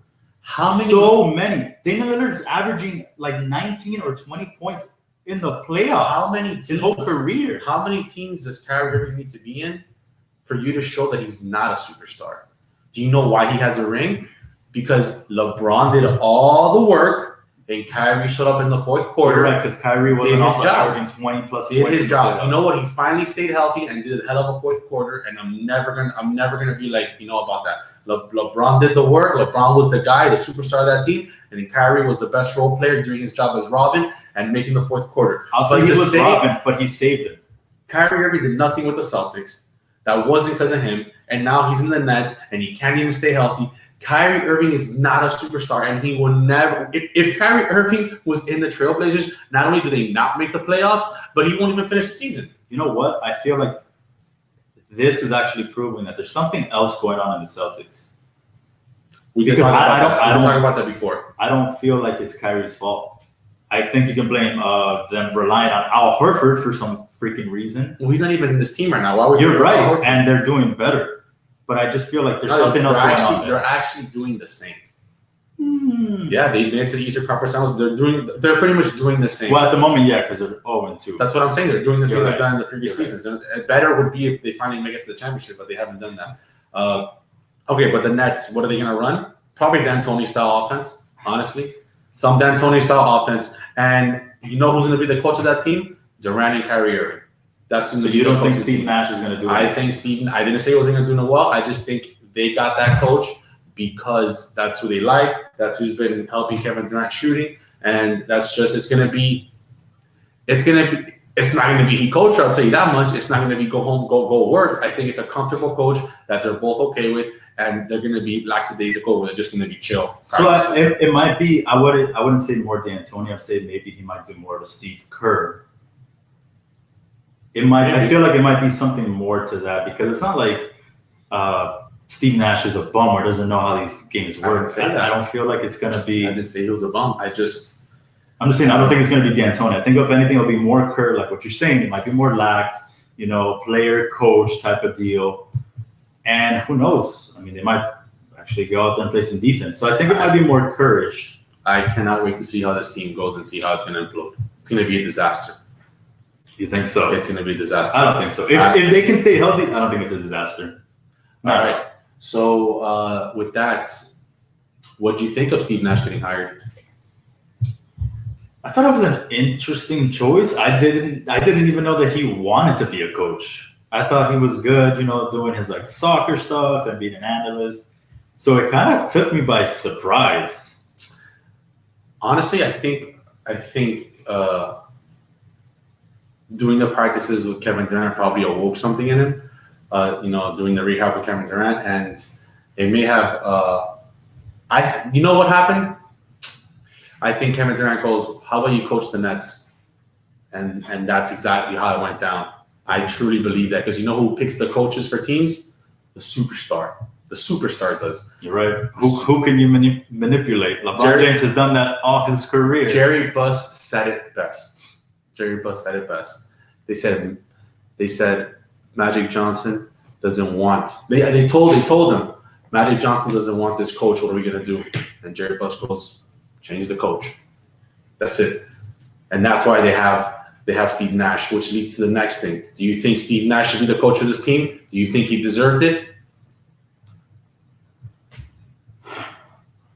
I think he's unproven, so I don't know. I think it's unfair. I don't think it's fair for other people who are out there. I think it's unfair. I think there were so many other candidates, and it's kind of frustrating seeing all the white coaches getting so many more opportunities than some of the black coaches in the league. You have Tyronn Lue, who's come on, man. Tyronn Lue is not good. But hold on, let me finish. But he could have fit that system. You know what? Tyronn Lue has a ring. I don't care what way you put it. I don't care why. Oh, he got LeBron. We're gonna finish. This is the last topic. He has a ring. He was able to lead them to a championship. Okay. So what that shows you is he's able to handle stars. Okay. Agreed. Next thing. Tom Thibodeau. Why does he keep getting Tom Thibodeau? D'Antoni. But isn't Thibodeau in the Knicks? What I'm trying to say is they keep getting opportunities. They keep getting job offers. I get what you're saying. Why? What are they proving? What are they proving? That they can make the playoffs?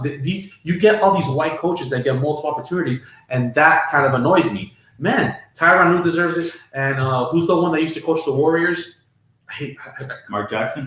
How is Mark Jackson? How does he not have a job? How does he doesn't want it? I don't know, man. I think he does. If you keep hearing some of the on the reports on ESPN and stuff, I think people. I don't know. But see, I agree with you there with Tyronn Lue. Yes, he has a ring, and yes, he has been able to prove that he can at least work around these superstars, which maybe is what he could do with the Nets. It's KD and Kyrie's team, so I'm just gonna let them do what they want, and if it's perfect. So maybe that would have been a good hiring. Is he a good coach? I personally don't think so. Who? Tyronn Lue. I don't feel like he's a great coach. I think he's. I feel like he fits into that. I don't want to say D'Antoni because D'Antoni I think is terrible. I think Kyrie decided not to pick him. I think Kyrie didn't want Ty Lue. He didn't want that. He had him as a coach. He didn't like how he had to work and stuff like that. That's what I think happened. Because I heard that Ty Lue used to push LeBron and Kyrie. That's what I used to hear. Yeah. But what I will say is I don't want to blame the organization on hiring a white coach. I'm going to flip that on the other side. And how I started off by saying that Jerry Buss said, "Oh, just change the coach," because Magic Johnson didn't want him. I believe that's why Steve Nash is the coach. That's why they chose an inexperienced coach who happens to be white. And that's because Kevin Durant and Kyrie Irving wanted him as the coach. Or Steve Nash could be the scapegoat if they don't win. Yeah. It can easily be like, hey, we didn't win because we got an unexperienced coach. Yeah, but because Kevin Durant and Kyrie Irving chose him. Exactly. Or I mean the organization, but that's what I'm saying. The organization is being held by these two players who I believe handpicked Steve Nash. Because what can you do if your star players want the coach? They want the coach. The star players could have easily said, "No, we don't want this white coach. We want this black coach," and that's what could happen. But I think Kevin Durant did want Steve Nash. I mean, that's what LeBron did with the Cavaliers. David Blatt was exactly took the team to the finals, but that's still the best record, and then you fire them. But that's what I'm saying. You're proving my point that because the thing is, I keep seeing reports about, you're getting another white coach, and I agree. I agree with those reports. You know, that's not fair. I want to see more diversity when it comes to coaches. But then I also know that these players can make decisions, and these players decided we want Steve Nash. So absolutely, that's the end of the quarter. That was a good third quarter. We did a lot. One more quarter, ladies and gentlemen. Hope everybody's still enjoying the show. It's a little longer than usual, just because I'm back, and I want to take advantage. I wanted to extend it a little bit, but that was done with basketball talk. I think we talked about everything. Unless you want to do a really quick finals prediction, who's going to win the finals this year? Miami Heat. There, I said it. We're actually in agreement there. Go Heat, baby. All right, fourth quarter. Everyone throw them fours up, baby. Fourth quarter time. It's time. So what are we going to start off the fourth quarter with? All right, fourth quarter. I feel like let's do some NFL talk. No, we're done with week one. Week two already started yesterday. We had the Browns getting that first dub of the season, but Joe Burrow still went out there and 3 touchdowns. He got like 300 yards. He still balled out. Joe Burrow. So let's see. How are we going to talk? You got the timer ready? Yes, sir. Let's put the timer on. Let's do the last quarter. All right. So week one, we had a lot of guys playing on different teams, but the one that everyone was watching was America's game of the Brady Talk, which was New Orleans Saints versus the Tampa Brady Buccaneers. Mm-hmm. And of course, the Saints won because Tampa Brady didn't have the Jedi Master there to coach him through the game. Okay. Tell me what you think, huh? All right. Now what? Because I'm going to spit the truth because I had to spit the truth and logic, because that's the thing that pisses me off about ESPN and Fox and all these people. They kind of don't talk logically. So I am going to have to explain to people logically about what happened and why Tom Brady didn't win this game, and take it away from, because he didn't have Bill Belichick. You know what happened to Tom Brady? Here's why he lost. Game one was against an amazing team. The Saints, who have a great defense, and they've shown you the past 2 years. The Saints are a great team with a top 3 quarterback in the league, maybe top 5. However you want to say he's a top quarterback in the league. So Tom Brady goes against this team. No OTAs, no training camp, no preseason games. I'm not someone who likes to make excuses for players. At the end of the day, you got to go out and play and you got to win. But you also got to put it in perspective. Brady's in a new team. He had the same offense for 20 years, and now you have to learn a whole new offense with whole new receivers without any practice, without any training camps. Did he lose? Yes, you have no excuse for that. But I will say I'm not gonna unanoint him or say that it's because he didn't have the mastermind of Bill Belichick. Bill Belichick, greatest coach of all time. Tom Brady, best quarterback of all time. All I'm saying is I need 5 games. Give me 5-6 games, and then on the 6th game, I'll start judging Tom Brady. Is he done? We can start having the done talk. Are the Buccaneers good? But game 1, losing to a great team who has most of the same players who have unity. Tom Brady scored 2 touchdowns. Threw 2 touchdowns. He's trying to get used to the offense. So I don't. And threw 2 picks. Yeah, but that's just because he's learning the offense. One of them was his mistake. But once you start fixing it, getting used to the players, getting in touch with everything, I think we're going to see a successful season for the Buccaneers. He lost to a great team. What else can you say? I'm going to say this. I'm going to bring you guys back to a couple years ago with a certain team in the Northeast called the Philadelphia Eagles. And a certain player named Vince Young, who wasn't even the starter, he was a backup, anointing the Eagles the dream team of the NFL. That is exactly what's happening again with these Tampa Bay Buccaneers. Oh, Tom Brady's going to come show out. Oh, they got Gronkowski back. They got Mike Evans. They have so-and-so. Now they have Leonard Fournette and Chris Godwin and God knows who. So what? This team is nothing more than Philadelphia Eagles 2.0 dream team. What did Mike Evans do? And everyone's going to give me, he was hurt. Doesn't matter. He was still targeted. He caught, 1 catch for 2 yards? And that 1 catch was for a touchdown, so he made it worth it at least. But besides that, what? It was nothing. Tom Brady looked, no one was running the right routes. And yeah, that can attest to there not being any OTAs, no preseason games or whatever. But it's not like it's only him. It's not the only team. Every other team didn't have any of these practices as well. And some teams, like the New England Patriots, have played a ton of players who decided to opt out from the season. And look at what good old Bill Belichick did over there without all these players. They won. Cam Newton looked dominant. Even them trying to, the Dolphins, they're playing dirty, trying to take his chains off. You know how much those chains cost Miami? That was disrespectful. Shouldn't have touched them. So I understand Cam Newton going, ballistic at the end of the game. So I'm not taking anything away from Tom. He's a great player. But like Peyton Manning, sometimes, your time is done. Tom, you should have gone out on top. Done? Go ahead. Go. This is not the Eagles 2.0 at all. This is a different. So if they lose to Carolina, I guess you're not done. Oh no, I'm sorry. If they lose to Carolina this week, what then? Are we still gonna blame it? They have to go 0-4. I said I would like to see 4 games of them learning the team and getting used to it. That's literally what I said. Okay. But Bill Belichick played the Dolphins. And I'm going to agree with you. The Buccaneers played like the Giants. That's what happened. The Buccaneers played like the Giants, like a losing team. So we can agree to that. You're right. They went out there and they lost, like we got the Giants out there. But they played a team that is a great team that doesn't necessarily need OTAs like other teams. Yes, you're right. Even playing field. Just like the bubble, even playing field. No excuses. But they play one of the best teams who have kind of the same offense, the same defense, no changes. You still have Drew Brees, Michael Thomas. And it was a pretty close game for most of the game. Like, they could have won the game, but they don't have that experience. You're right. Michael Thomas didn't show up, but he needs to earn the trust. I don't think this is the Eagles 2.0. You have a leader, and the Philadelphia team didn't really have a leader. Michael Vick and Vince Young aren't really leaders like that. Tom Brady is a proven leader in this league like that. So all I'm going to say is I'm going to give it a couple more weeks. I really want to see it. And I'll be the first person to say if they start losing and he's looking awful, man, Tom Brady's done. But I can't say the man's done right now. I can't.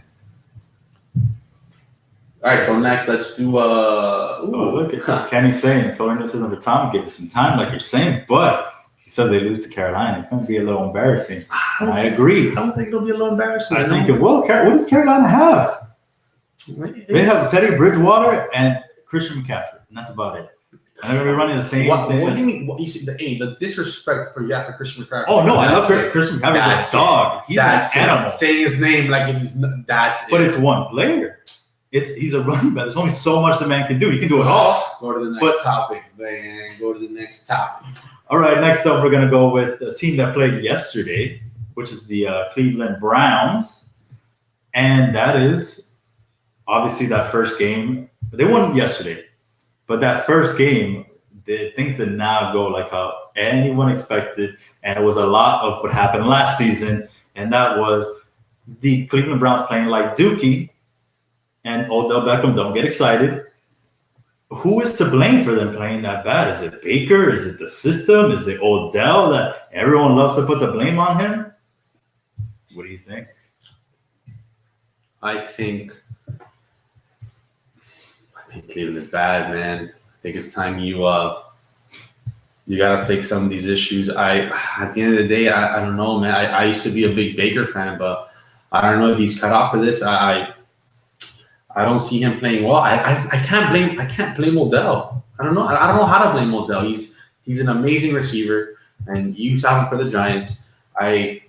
I don't see how the receiver can be the reason for your organization to lose. At the end of the day, it's the quarterback's fault. At the end of the day, it's on the quarterback's hands. And Odell hasn't. I don't know. Have you seen anything that he's doing that's so destructive or that's so awful for the team? He goes out there, he's. I don't know. I think it's Baker. Baker's not playing too well. Sometimes you just gotta make a tough decision and bench somebody, as much as you're paying them millions, and just see where it goes. But I don't see Baker playing that amazing. That's blowing out my mind. When he has studs. He has studs out there. I think, yeah, you gotta. I feel like I don't know what it is about Baker. I don't want to put the complete blame on him, but at the same time, it's like, okay, you're gonna get. I think last year he wasn't getting the time he needed. I still got to see a couple more games this year to see if he got plenty of time yesterday, and he did great. So I don't know if maybe the offensive line is to blame. That's what I feel like it is for the Giants. The Giants, after watching that game against the Steelers, I was like, yo, Danny Dimes isn't getting any time. Saquon is not getting any time. He's giving the ball to Saquon, and Saquon's already getting tackled. The guy's already at his legs. So the only thing, the difference between those two things is that the Browns, yeah, Baker might not be getting enough time, but then you have Nick Chubb that's still running for like 80, 90 yards. So what's the problem there? At least with the Giants, it's both. You're not getting time for Daniel Jones and Saquon. Here it's like, okay, you're getting time for Nick Chubb, but not for Baker Mayfield. I feel like there's something else that's up there. I definitely don't think it's Odell's fault at all. It's not Odell's job to get the ball. To throw the ball to himself. It's to get open and catch the ball, and we know very well that he can do that. I think it's easy to just make Odell the scapegoat in these situations. Of course. Quarterback. Yeah, I can't disagree with you, especially about this with the Browns. There has to be deeper issues. You do have. In that first game, there was a drive where they were like third and like 41. Like, how does that happen? Yeah, how are you third down and 41 yards away from the first down? The fact that your team put you in that position is mind-boggling. It's still a second year with this new coach, young coach that never had any experience. So it might be deeper issues, man. It's a weird situation because they do have great players. They have one of the best offensive players in the league. If you put the offense on paper, that's a great team you have. Yeah. Jarvis Landry, Odell. The juice is a man. I know Njoku's hurt. You have Kareem Hunt. You have Nick Chubb. Yeah. Those guys are strange, man. Strange. But let's move on from Cleveland to another surprise, and that's NFL has no COVID issues yet. What do you think? I'm completely surprised, especially watching yesterday's game, seeing how many fans were at this game. I was completely shocked that there's not at least one person, since there's no bubble. They're just, going by whatever rules they stated. And we saw how well that worked for Major League Baseball Week 1. So I'm completely surprised. Maybe they learned from baseball and Roger Goodell's implementing more rules, but I'm still completely shocked by it. Are you saying that players don't have it or that fans? No, the players. Oh, okay. Yeah, because I know there was a fan. There was one fan who tested positive. Well, I saw they had said from the first game, which was Chiefs-Texans, that all the players and coaches had tested negative, but there was one janitor or something like that that tested positive, but that he had no contact with the players. So, that kind of makes a little bit of sense. However, I'm more shocked because it's a contact sport. These guys are breathing heavy on each other. They're sweating it up and all that. They're not wearing masks. So that's why I'm more shocked on that end. And none of the players, none of the coaches have tested positive. I hear you. How about you? You're surprised? Yeah, I mean it's surprising just because it's not like a bubble. I mean, if you think about it, Like Major League Baseball had people test positive. Yeah. And although NBA hasn't had anyone really test positive, now you still have people when they were trying to get them in the bubble test positive, like Michael Beasley.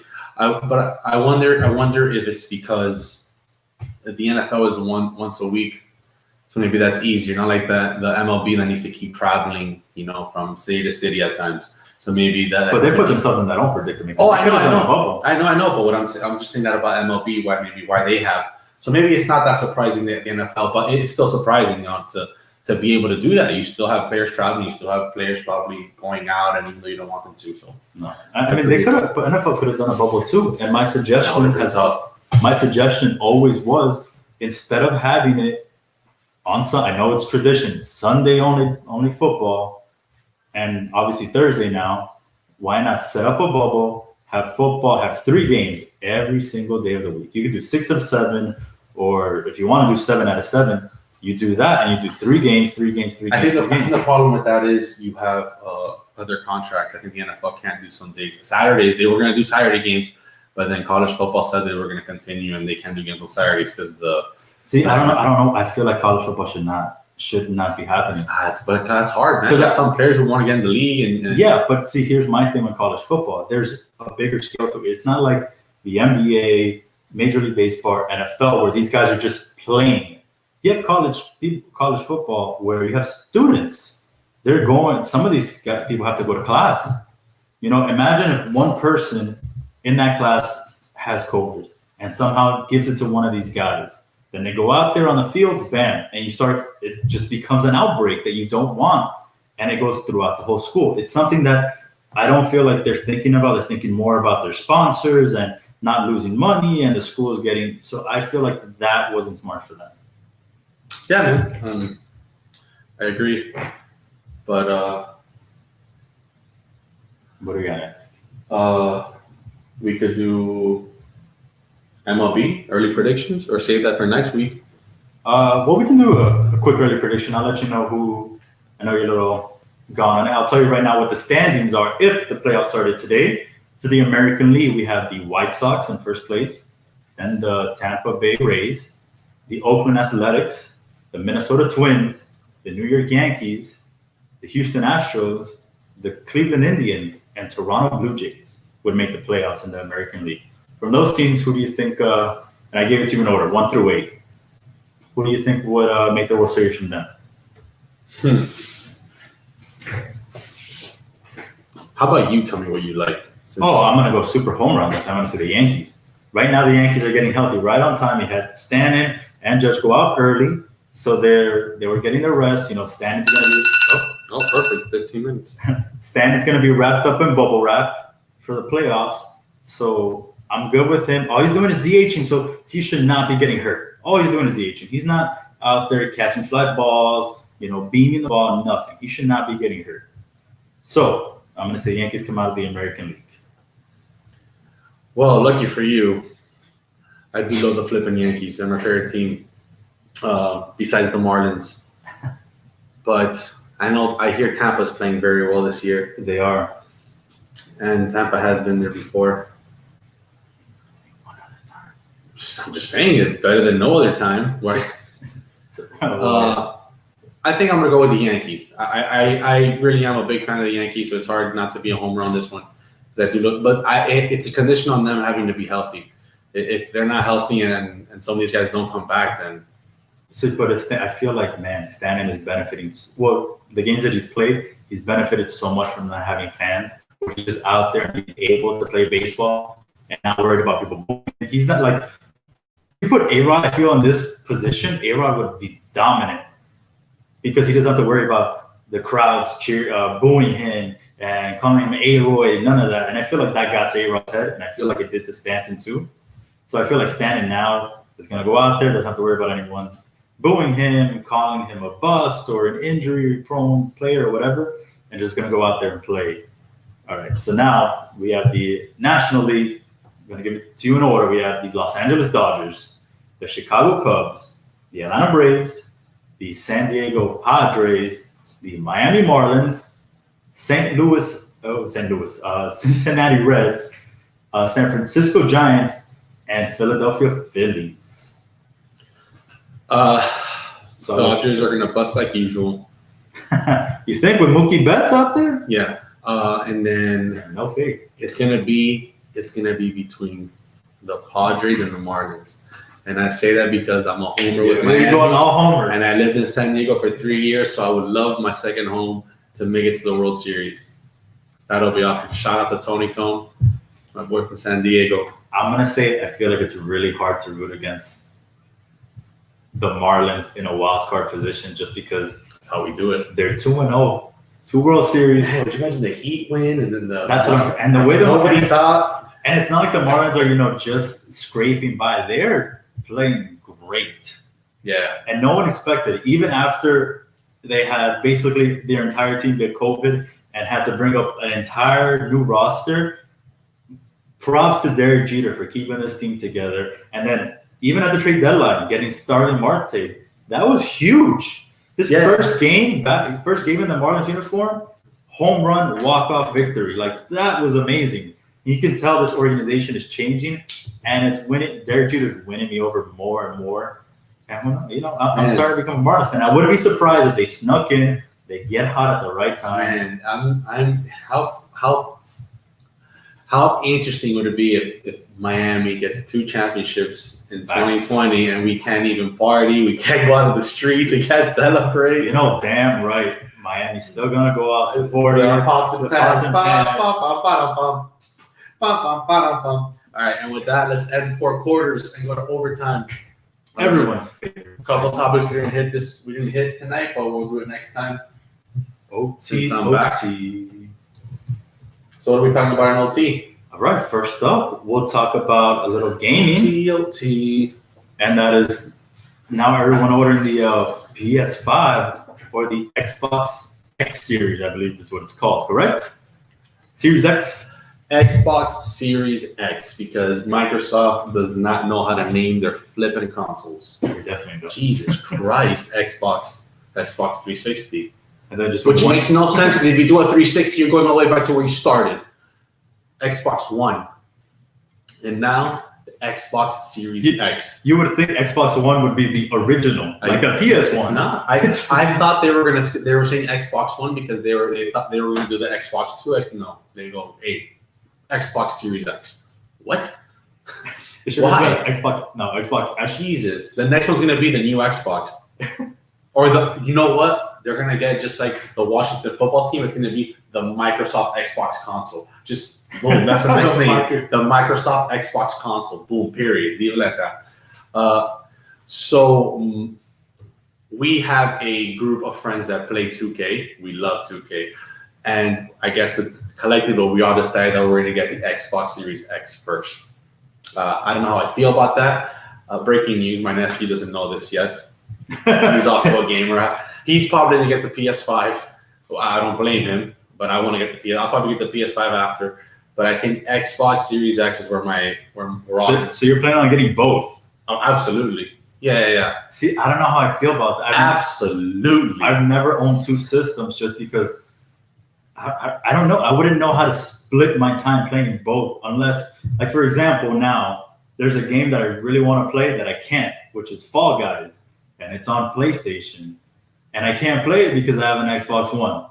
I like it. Can you chime in? Those broken little hearts? That's broken hearts. That's breaking news to him that I said Xbox Series X, not the PS5. But the PS5 will be coming.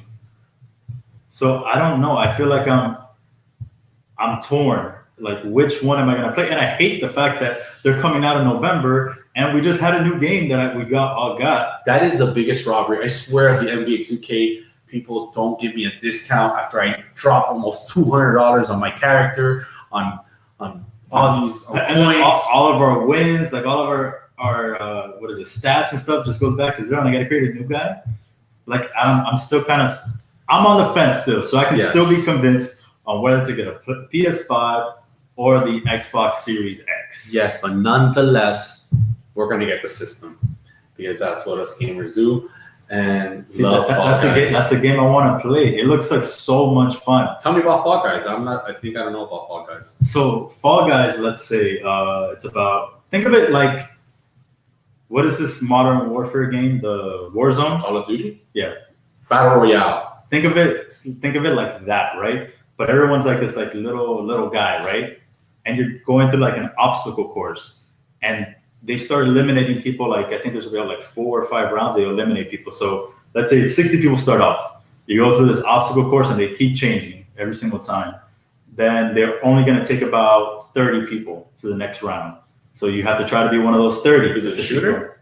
No. It's like an obstacle course. Oh. So let's say, but like as like you take your character through an obstacle course. Yeah, exactly. It's like there's like things turning and things trying to push you off to eliminate you. And you can dress up your little guy like in a hot dog or a pirate. Yeah, that's exactly what it's like. Think of it like Wipeout in video game form. Thank you, Kenny. Yes. All right, got it. Perfect. That sounds like fun. And then at the end, they crown one winner, so it's like a battle royale. And you get like a little crown and everything. Got it. Well, that's cool. I gotta check it out. That sounds like fun.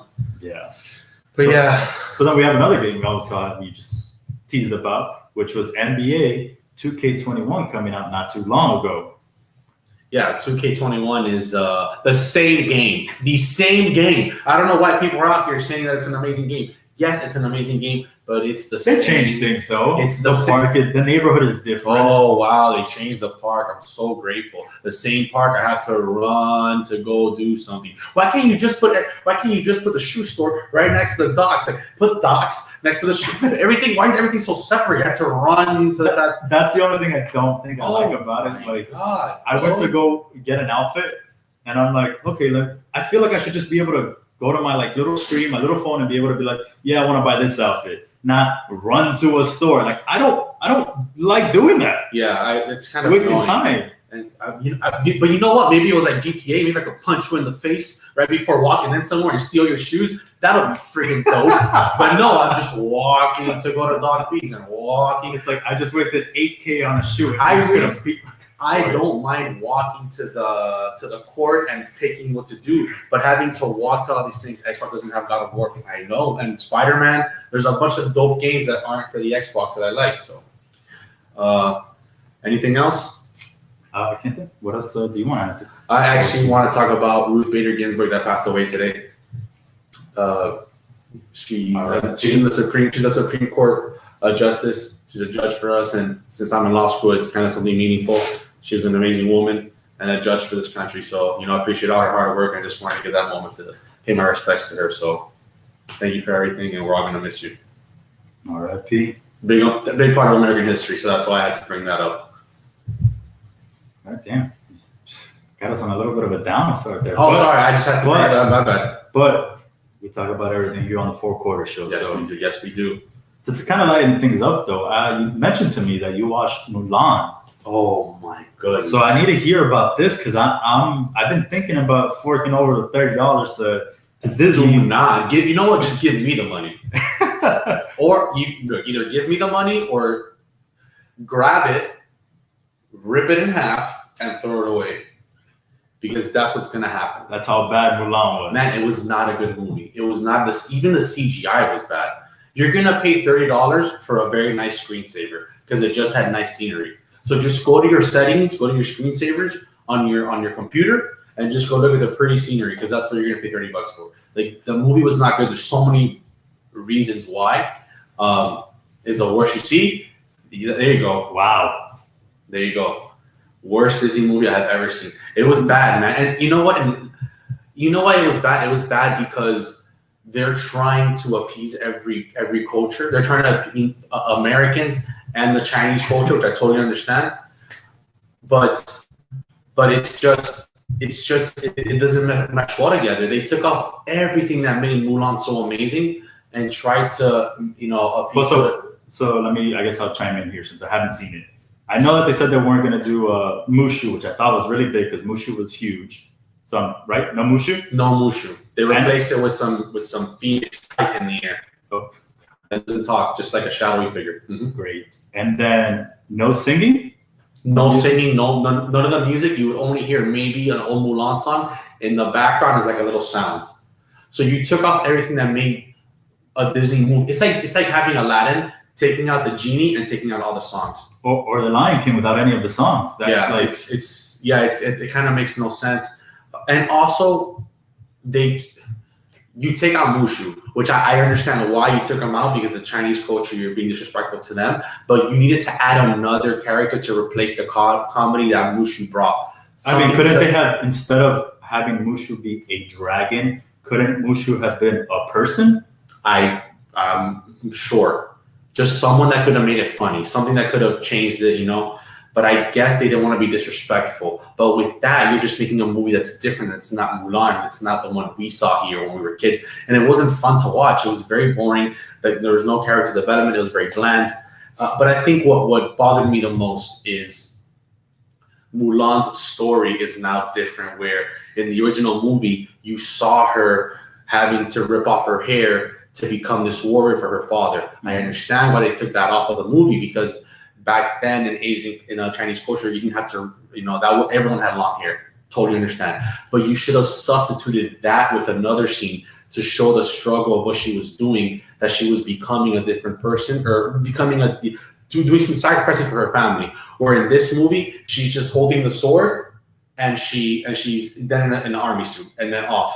When in the original Mulan, there's actually a montage. There's this amazing song. She's cutting her hair. You see her putting on the clothes, and you see the sacrifice she's making for her family.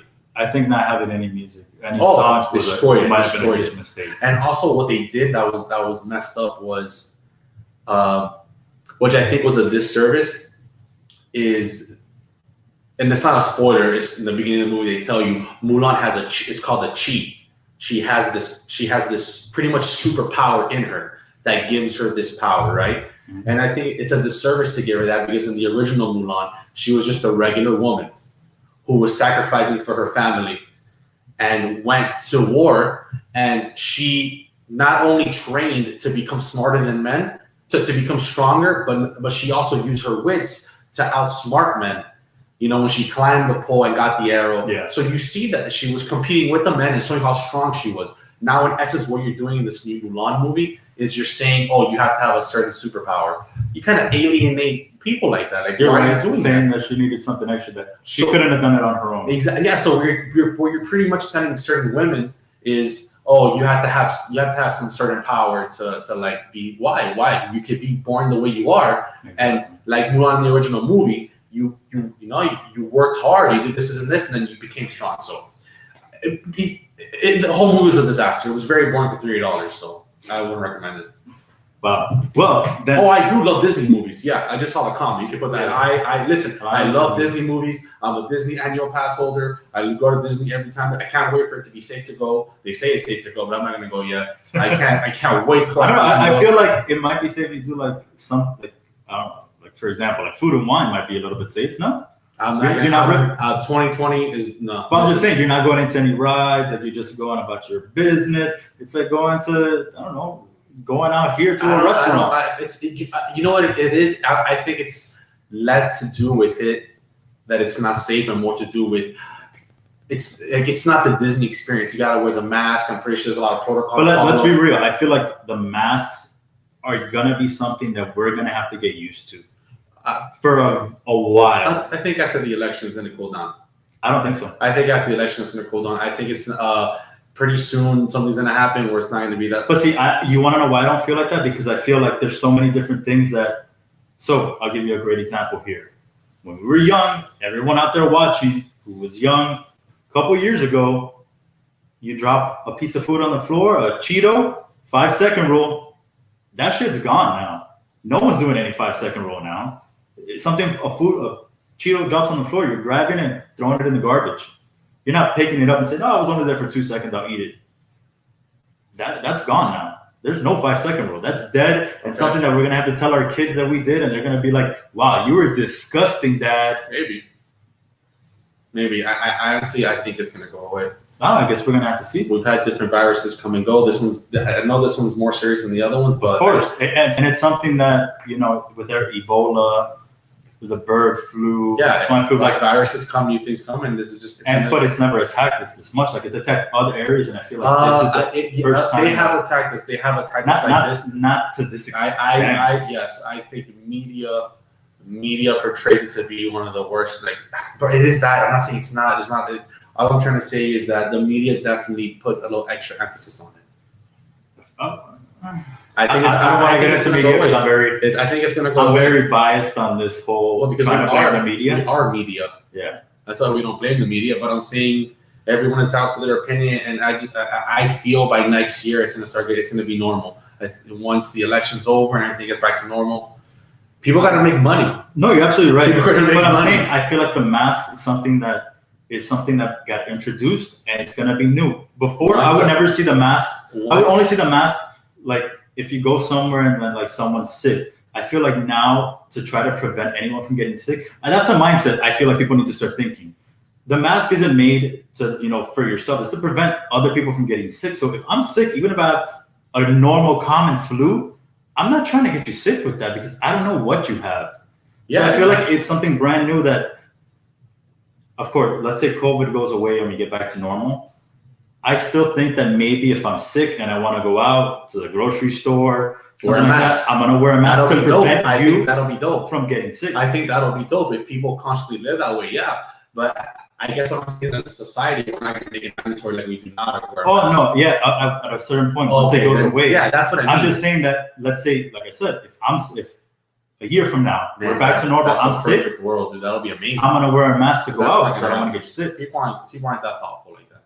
Oh yeah, absolutely. People complain about wearing them now. I know. And if that was how the world was, that'll be amazing. If you were sick and you stayed home, but no, people like to go out.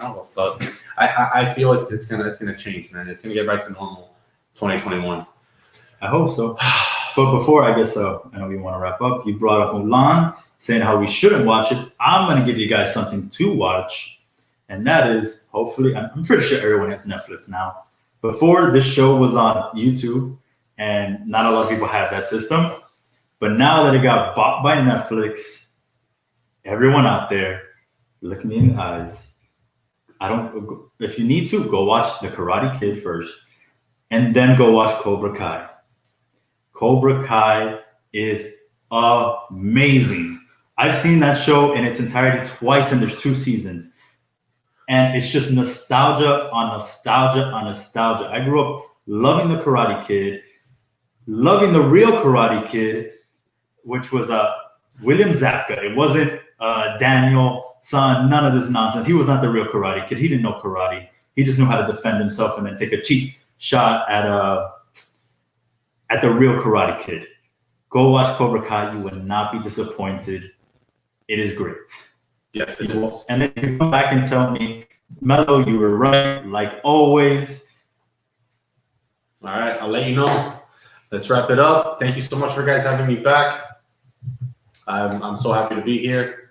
Happy to have you back. Thank you, Mello.